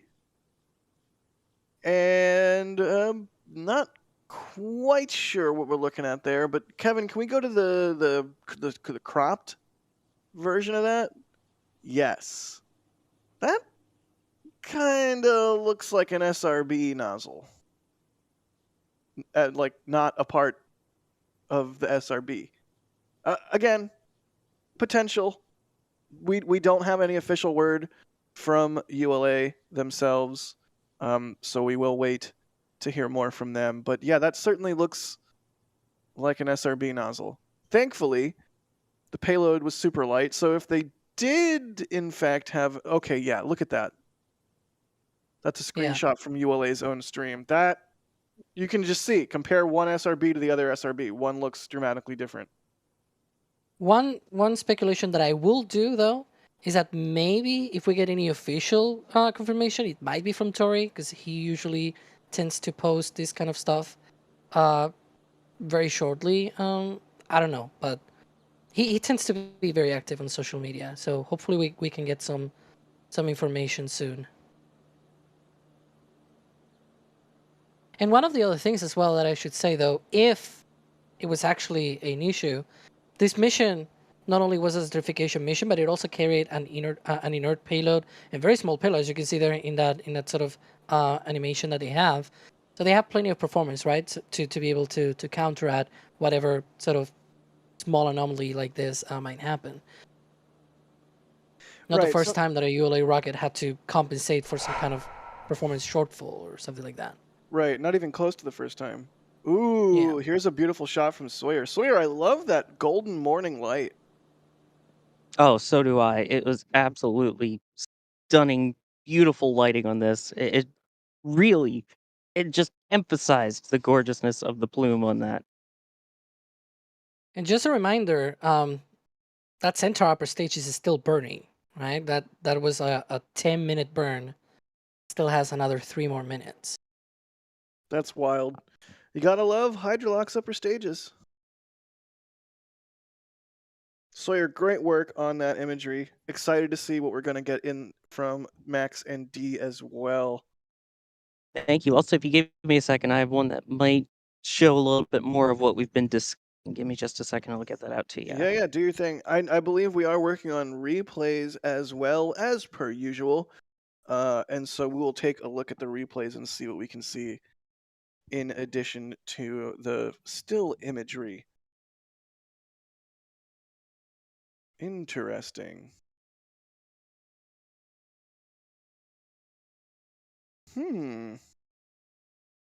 Well, second stage continuing to do its thing. Again, we are working on replays, so don't go anywhere just yet. Because this the thing mission is not done. Still flying through the air, yeah. In space, in fact, not through the air, through the vacuum of space. And continues to form Anomaly. Vehicles now traveling at 14,500 miles per hour. Did I hear the anomaly? Did I hear someone say anomaly? I thought I heard someone say anomaly. No, I think she said nominally. But it was like correct. cut That off. was nominally. Yes. Yeah, yes. exactly.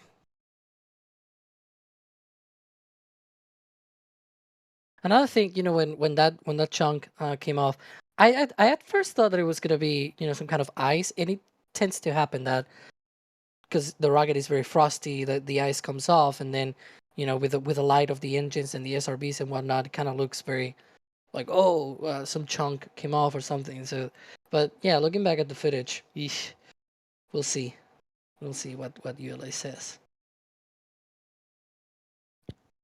Who makes the SRBs for Vulcan? Is that Northrop Grumman? Yep, Northrop Grumman. And we're now approaching approximately 1 minute to nominal MECO. Everything continues to look good.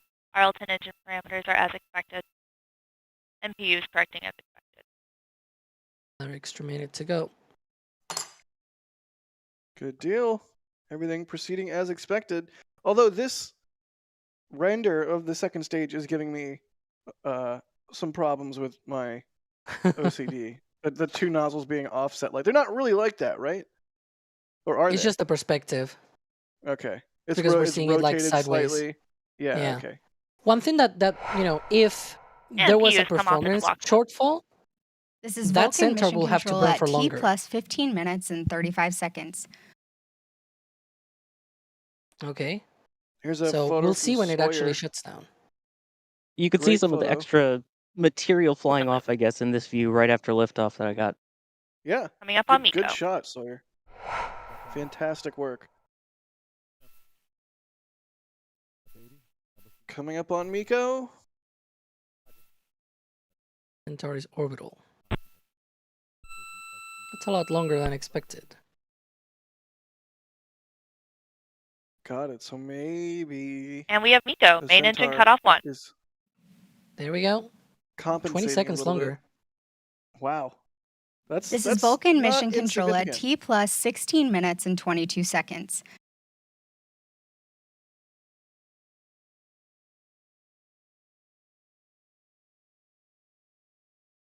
$66 Starship Alien in chat saying, this isn't SpaceX. They are the apex, and we are spoiled.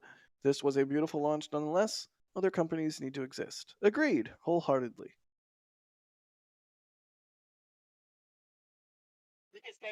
Jack, I'm going to leave you in the capable field hands of Max and D, and I think there's some awesome stuff coming up, so I'm going to let you guys enjoy that.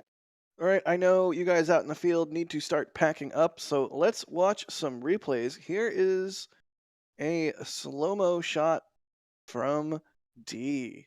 Let's take a look at that and see what we can see. Oh, this has got to be the 240 frames a second shot. Nice and slow. Gotta love it. See the umbilicals coming off there. Wow. Just gorgeous.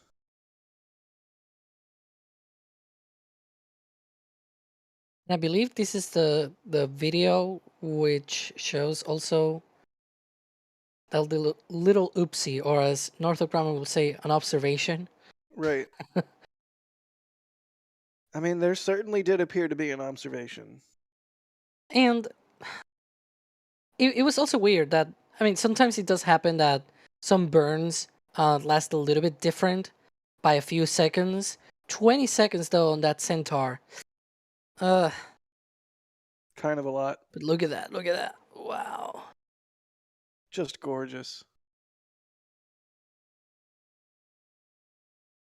Look at the shockwave.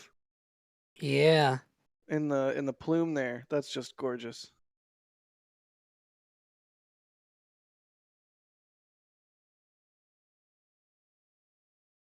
Wow.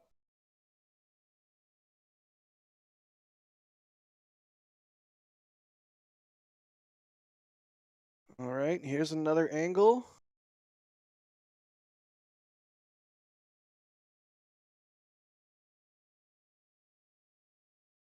I mean, it's tricky, right? Because SRBs do sort of, for lack of a better term, barf chunks. That's a normal thing, but so my initial reaction was, it's probably fine.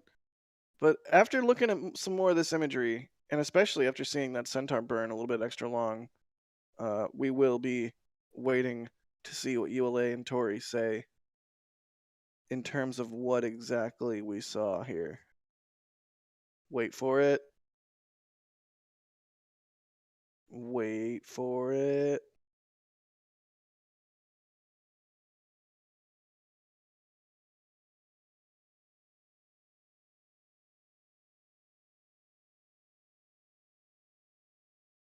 Just a gorgeous shot.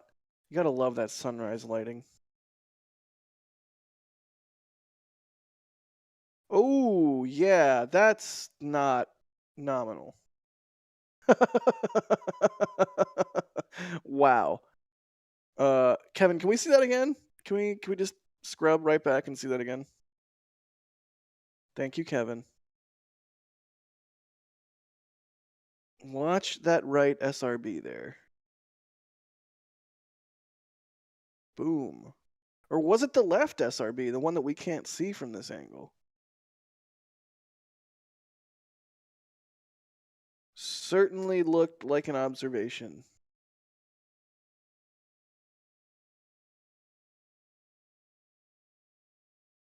Interesting. So let's say, hypothetically, speculatively, etc., caveat, caveat, weasel words. Let's say that there was an anomaly with the SRB. Clearly, Vulcan was able to compensate. You got all Does the this- chunks. Right? Is this a good certification? I'm curious how this is all going to shake out. We'll of course find out in the coming hours and days from ULA. I'm sure they'll let us know what's going on as they themselves further. Sorry, I could not mute myself in time.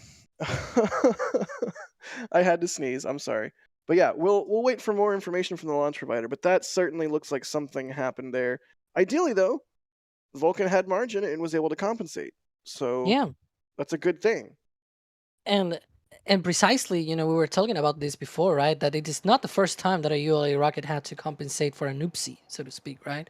I Right. remember one of the Cygnus flights on Atlas, one of the RD-180 engine shut down a little bit, like a few seconds earlier than intended. There was a bit of a glitch there, and the Centaur had to correct for that by burning for longer.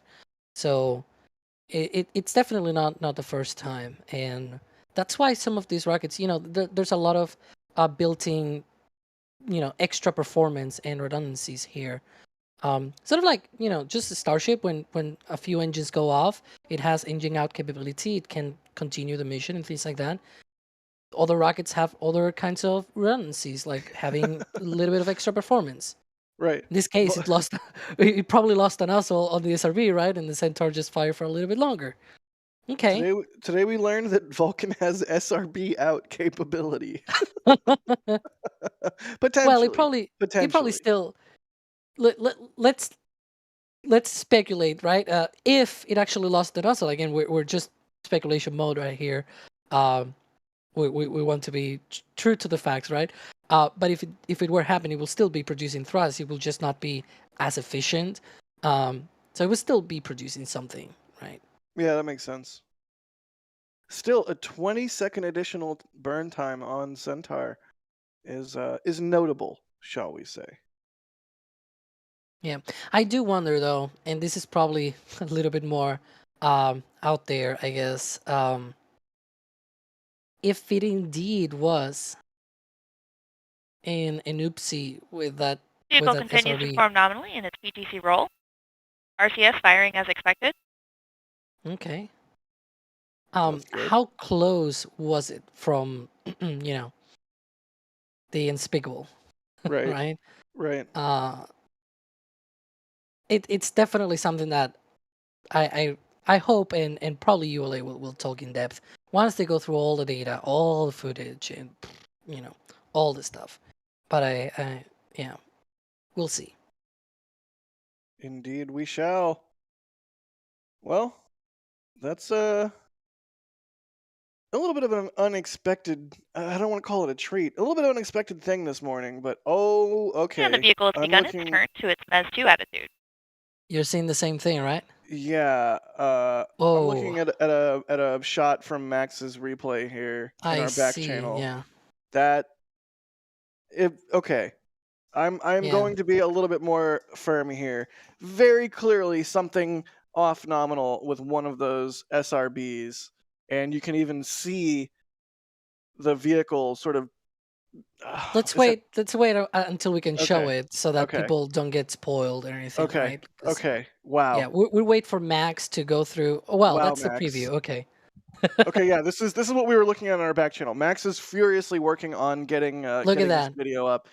There appears to be some kind of leakage. Yeah, Centaur has now begun to despin from its PTC roll in preparation for MES-2. And then Boom. there it goes. Yep. And then the whole And you entire can see vehicle pitches differently, or yaws. I think Yeah. it's probably yaw. Yeah. That's remarkable. And you can see the BE4 is compensating. As you can see, that's a recording of a screen. Once we get the actual footage, we'll show it in full detail. Yeah, But Max this is sort of like is- you get a preview. again, Max is out in the field editing this video that he There just it shot. goes. This is just a quick preview so that we can look at what's going on here. Very interesting. Great work, Max, also. You can see the vehicle's attitude change. Yeah. Yeah, that's remarkable. Ooh, look at the back channel, Jack. Oh I my think, God, Sawyer! Look at that, and look at the screen now. Look at that Yeah, picture from Sawyer. Sawyer caught the anomaly. Wow. Both Max and Sawyer killing it. Oh, wow. I do wonder how lucky was this Vulcan from not Welcome going back. out entirely. Thank you for following Right. mission progress of ULA's Vulcan CERT-2 flight. If you're just tuning in, I'm Andrea Lenhoff, joining you from ULA's Advanced Spaceflight Operations Center at Cape Canaveral Space Force Station in Florida. ULA's second Vulcan rocket lifted off at 7:25 a.m. and all systems continue to operate nominally.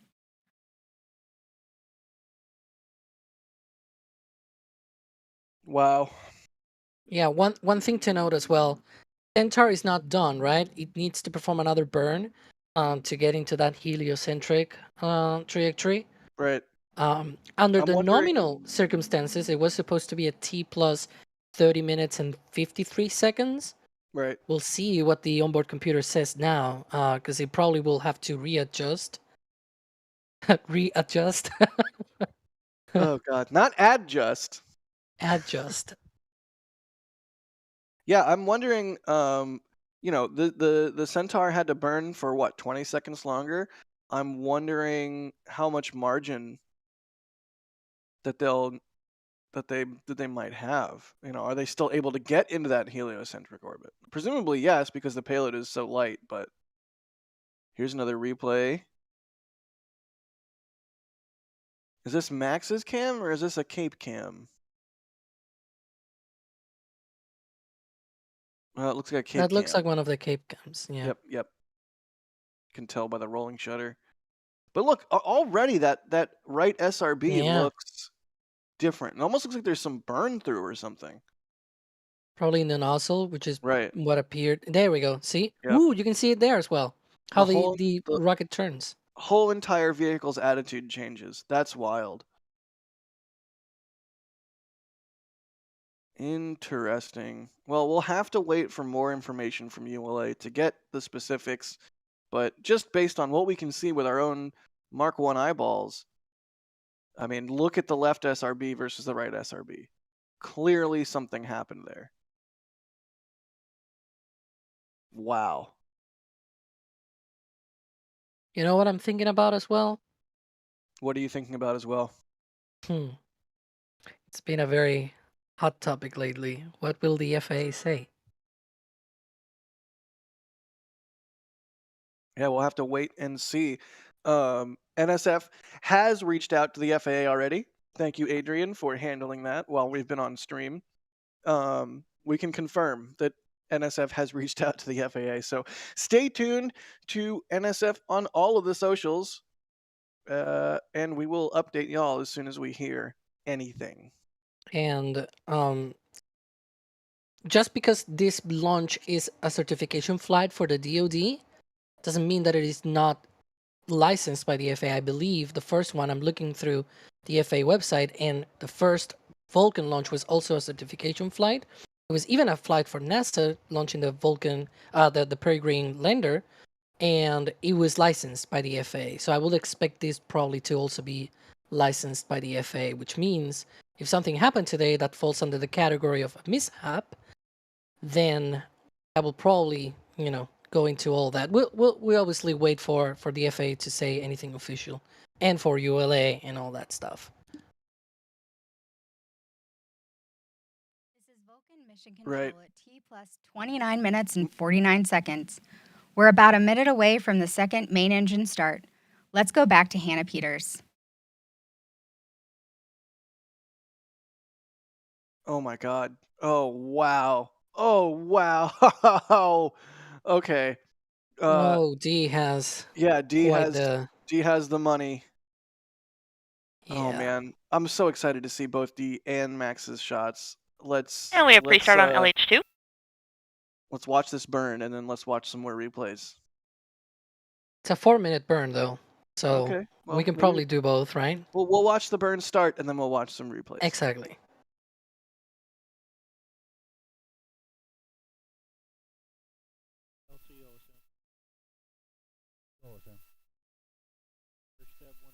And LO2 pre-start. Here we go.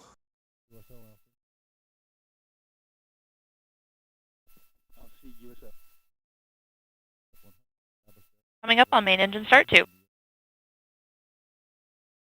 It's like a little bit later than planned. And we have ignition. And full thrust on the RL10. And vehicles like begun closed loop 17 steering. seconds. This is Vulcan Mission Control at T plus 31 minutes and 20 seconds. We just heard confirmation of second main engine start. While we wait for engine cutoff, scheduled to occur in about 4 minutes, let's take a look at how our Vulcan booster stage is painted. No, let's take a look at some replays. This is from D. Look at that. That Oh, really looks like the nozzle flying off. That's what that is. That's a nozzle. That is a nozzle. Wow. you know, it kind of reminds me of the official footage reviews that I know it's not official footage or anything, it's our footage, but it's so good. They did an amazing job. I mean, everybody out there, of course, but The look at that. whole Cape team really killing it tonight. Look at that. Glowing and everything. Right. Boom. Nozzle goes flying off. Wow. That's remarkable. Flaming donut, someone said. Flaming, spicy donut. Oh man. Wow. What that was a bit unexpected. But that's how these things go. You know, it's a brand new rocket. Mm-hmm. These things happen. You know what they say?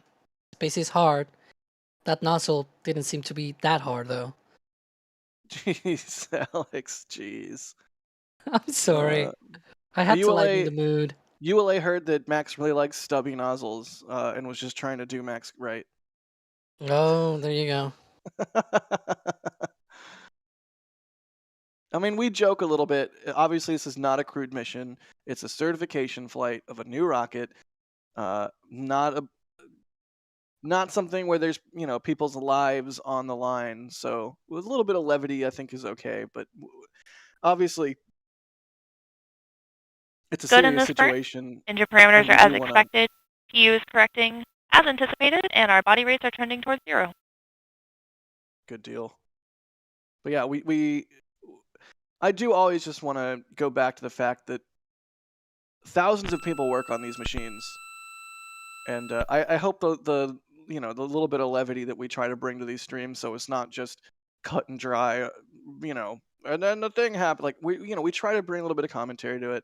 So you know, my heart goes out to everybody that works their tails off on these Approximately missions. 1 minute to MECO. We're not trying to like make fun or throw shade or anything like that. We're just talking through what we can see here. Yeah, that is always up there and first and foremost, right? Right. It'll be interesting now if the MECO also happens 20 seconds late. I think I counted maybe like 17 seconds later than originally planned under a nominal mission plan for the start. So we'll see this MECO Approximately 30 seconds to MECO. Emphasis on the approximately. Yeah.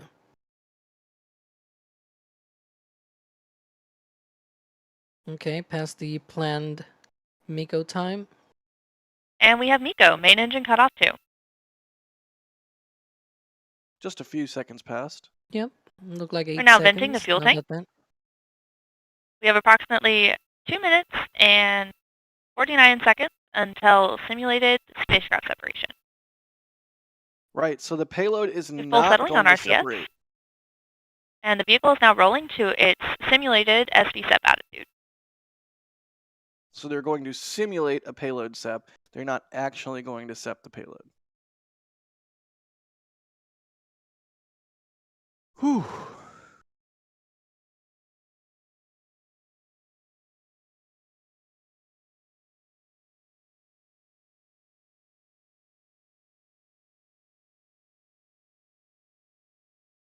And RCS is now doing 50% settling and thruster warming. You can see the Centaur there rotating into SEP attitude.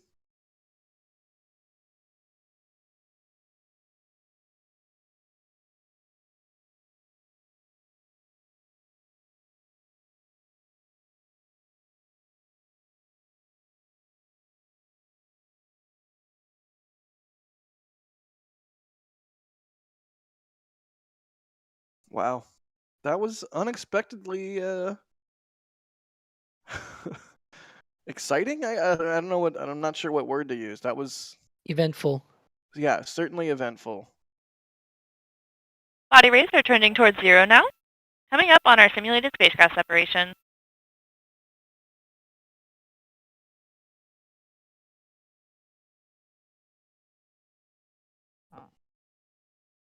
Coming up on simulated spacecraft SEP. Again, that was planned as part of the mission. Not going to separate the payload, but good to simulate that as part of your certification of the rocket. In the meantime, Jacques Oliver, thank you for the support. They say, sold my old car, gotta get a new one tomorrow, so I'm rich for a day. Thanks, NSF and Ad Astra CERT-2. Russell Snodgrass, oh my God, with $100 super chat 15 minutes ago. Russell, another one of those names coming out all the time. We see your name pop up all the time, especially with the high dollar support. That's insane. It's an insane amount of money. Thank you. They say, you guys are awesome. Oh, they say, you guys, awesome coverage. Always informative and entertaining. Thanks. Vehicle is now Russell. rolling, and we are depressurizing the LH2 tank. And we have simulated spacecraft separation. Now an approximately Yay. 28-minute coast until the third burn.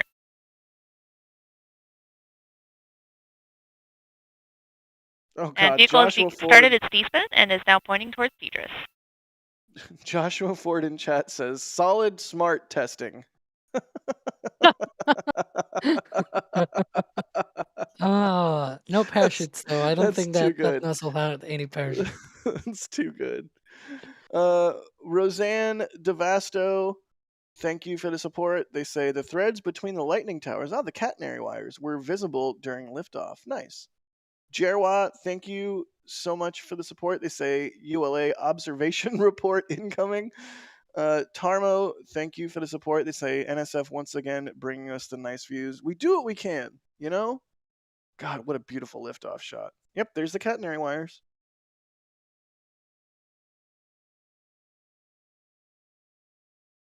Does this shot have the boom? Oh, There's the yes, burn this through. is yes, this is from Max. This is Max's insanely great shot of it. Let's see. Wait for it. Wait for it. Kablamo. And there it goes. Yep. That. Ooh, hang on. It's so crazy to me how you can see the entire vehicle's attitude change when that happens. Did it affect the B4 engine? Oh, like did the BE4 take a hit? I don't know, but that seemed close. Yeah, this perspective kind of makes it look like it may have been hit. I don't know. Definitely looking forward to more detailed imagery. Right. Kevin, is there any chance we can step through this, like frame by frame? Yeah, please.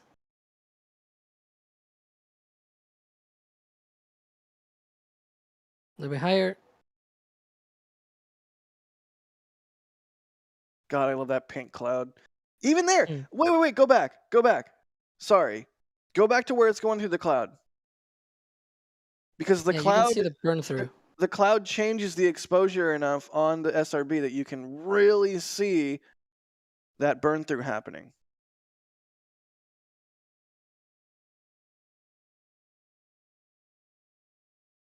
Wow.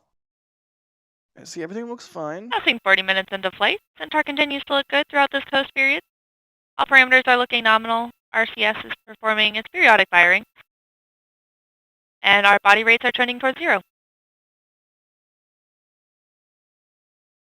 That's good to hear. All right, watch here as it goes through the cloud. Watch that right SRB as it goes through the cloud. There it Boom! goes. That's where it starts. And there, you can very clearly see some burn through at the top of that nozzle there, which tracks with that imagery that we saw from D of that bottom part of the nozzle flying off. Just once again, Cape Team, Max, D, Sawyer, y'all did fantastic work.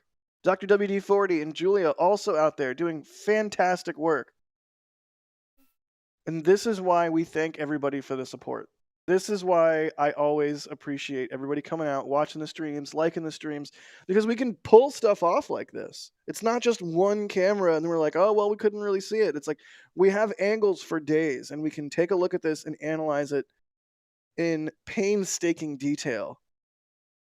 All right, here comes the This is Vulcan Mission Control at T plus 41 minutes and 50 seconds. We just heard flight commentator Hannah Peters confirm the successful completion of the beginning of today's flight. This completes today's mission coverage.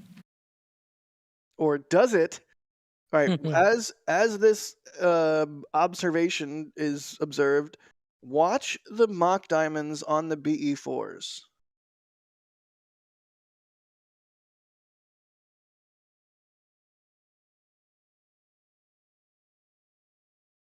Holy cow.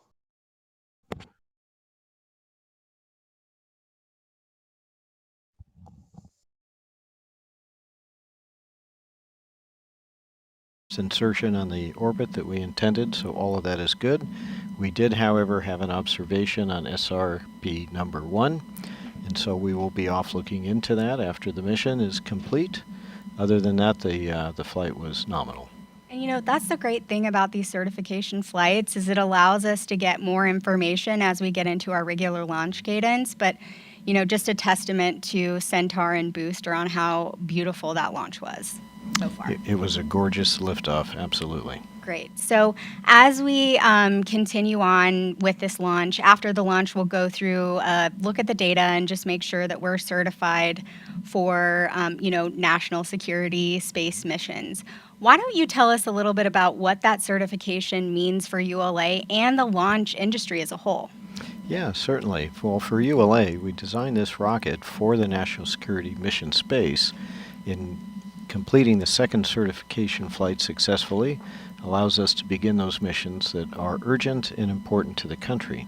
What it means overall for the industry is that we've introduced a new launch vehicle and a vehicle that is capable of launching at a pretty high tempo, and so we have broadened the entire country's capability for lift, and you will begin to see that launch tempo really tick up, especially next year. I'm really looking forward to that. Who doesn't like a rocket launch? Well, no one as far as I know. I know, those people would be crazy. So I do want to say how hard it's been the past couple of years. Everybody has worked to get to this moment. I mean, this is kind of a pinnacle for us in terms of overall Vulcan development. Do you have anything to say to all of the folks that have worked on Vulcan over the years? Absolutely. I just want to express my appreciation. Developing a new rocket is a monumental task. It is one of the pinnacles of engineering accomplishment. It truly is rocket science. Yes. Our team has worked so very hard over the last several years to design this rocket, to build it, to test it, to overcome the many technical challenges that are inherent to that. I could not be more proud of our team. Thank you all. Thank you, seriously. This has been just so incredible to be a part of this team, and I don't think that there's anything I've been as proud of, besides my children, of course, to this moment. So now that we've launched, hopefully we'll get certification under our belts here shortly. What's next for Vulcan? Well, we have a pair of national security missions in the pipeline. So we'll do those, and then we'll roll into next year with a whole number of flights. Great. It's going to be an exciting year next year for sure. Yes, it will. Well, Tori, I know you have to get back, but thank you so much for joining us today. I am very excited about today's launch, and I always appreciate your time. Oh, you bet. Thank you. You're doing a great job today. Thank you so much. All right. Thank Bye-bye. you. Bye-bye. All right, so ULA and Tori Bruno confirming that they had an observation on SRB-1. That is sort of the term of art, one of the terms of art. You can see here from Max's insanely good footage. You can see it really as it goes through the cloud, and then there's that second event here in just a moment. Wow. Never a shortage of excitement. You get used to rocket launches being all normal and everything, and then you have an observation like this. You know, anomaly. I'm just gonna say it. It's an anomaly. You can sugarcoat it all you want and say it's an observation. It's an anomaly. That is not what the SRB is supposed to do.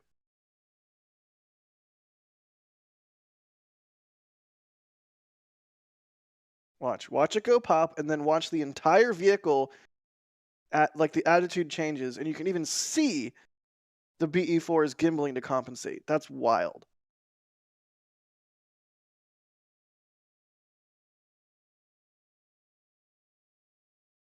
Yeah, I do wonder, how close, right? Right. Because such an event, an observation, as Tori called it, and as Northrop Grumman calls it, it's funny because he said the word. He said observation.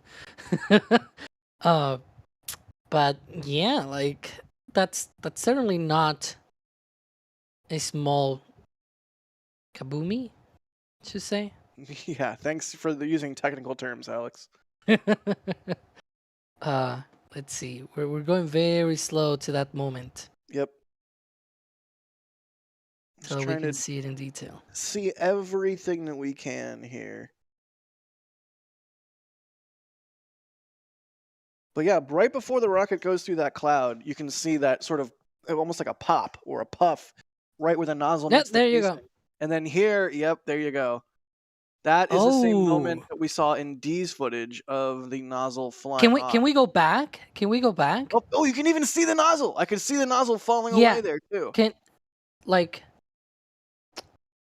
That's too far back. I'm sorry, Kevin. Stop backseat operating, Alex. Yeah, I don't. I do wonder if it damaged the B4 next to it. I mean, booster performance was nominal, right? Like it was able to compensate. So, but yeah, that is a good question. I'm super curious. Like it did not look like anything was off nominal for the first several tens of seconds of launch, but I am curious what will be the situation with the remote cameras. Like the engine shots, are they going to show anything? Is ULA going to hang on to the cameras? That is a thing that happens. Yeah. Or can happen sometimes when there is an anomaly. Bam. And then See, I think there are like debris that hit the engine. Watch, there's the nozzle right there. There's the nozzle falling away.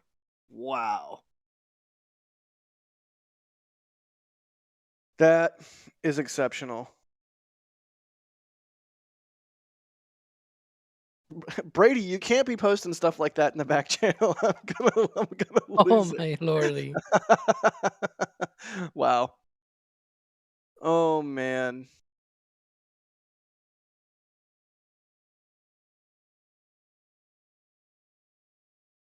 Well, that was certainly an eventful launch. My God. There you can see the burn through in the cloud. Here you can see the rocket descending through the cloud. That burn through increasing.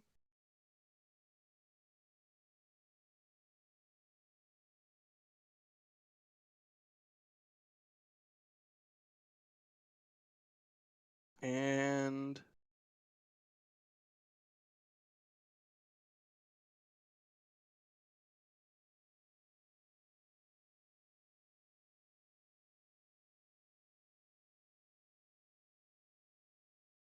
right here. Some chunks already flying off there. Right, right.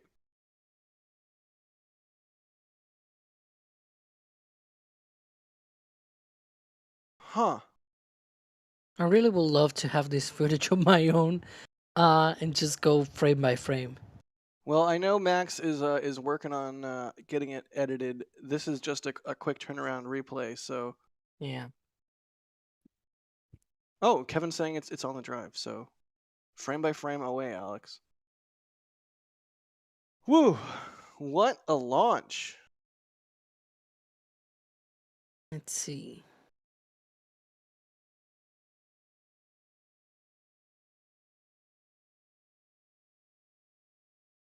Yeah, you can continue to see that burn through getting worse and worse until it just pops.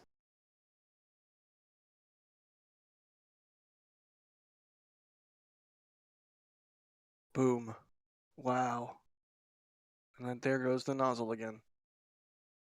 That's wild.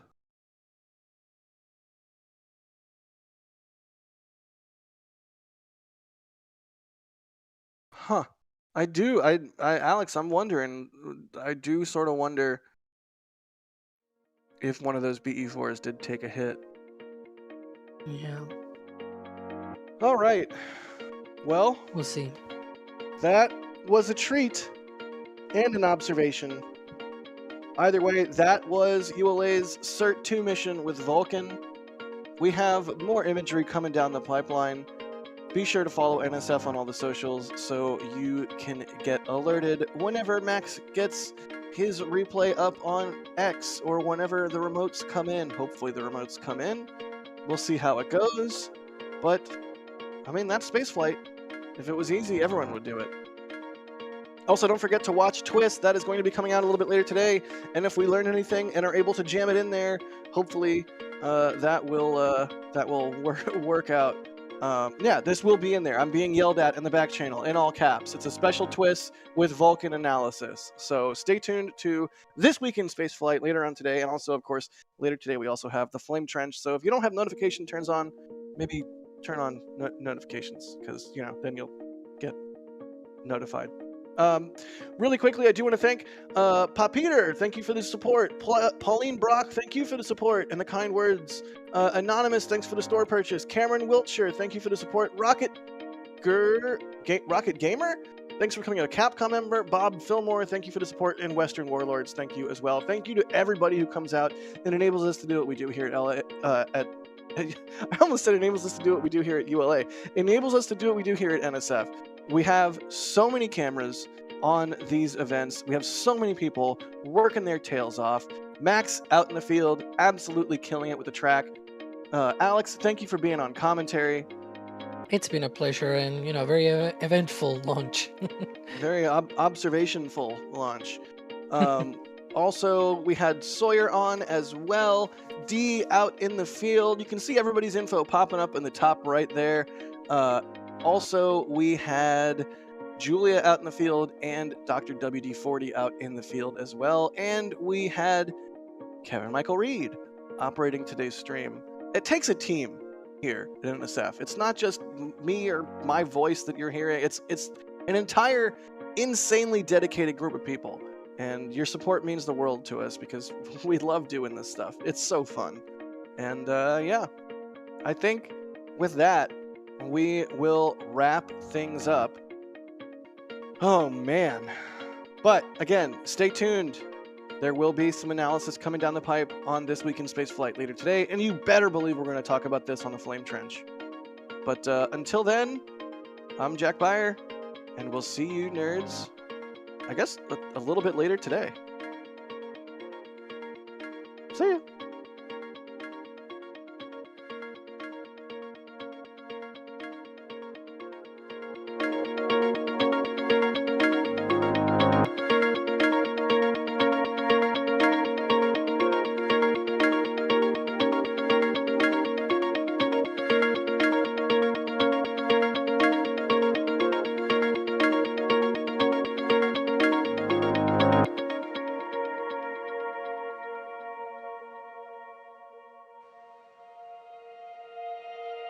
And here we go. We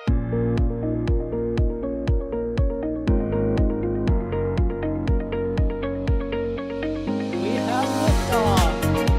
Propulsion continues to be nominal. R68 chamber pressure looks good. Doubling up. Roger, roll, Atlantic.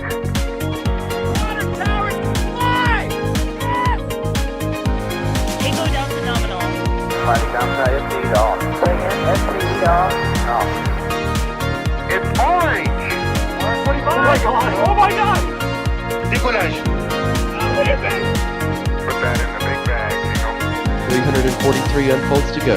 Indeed. We rise together, back to the moon and beyond. This methane will be igniting in the flare, correct? Yikes. Keep red. Sure. We don't need any more of these.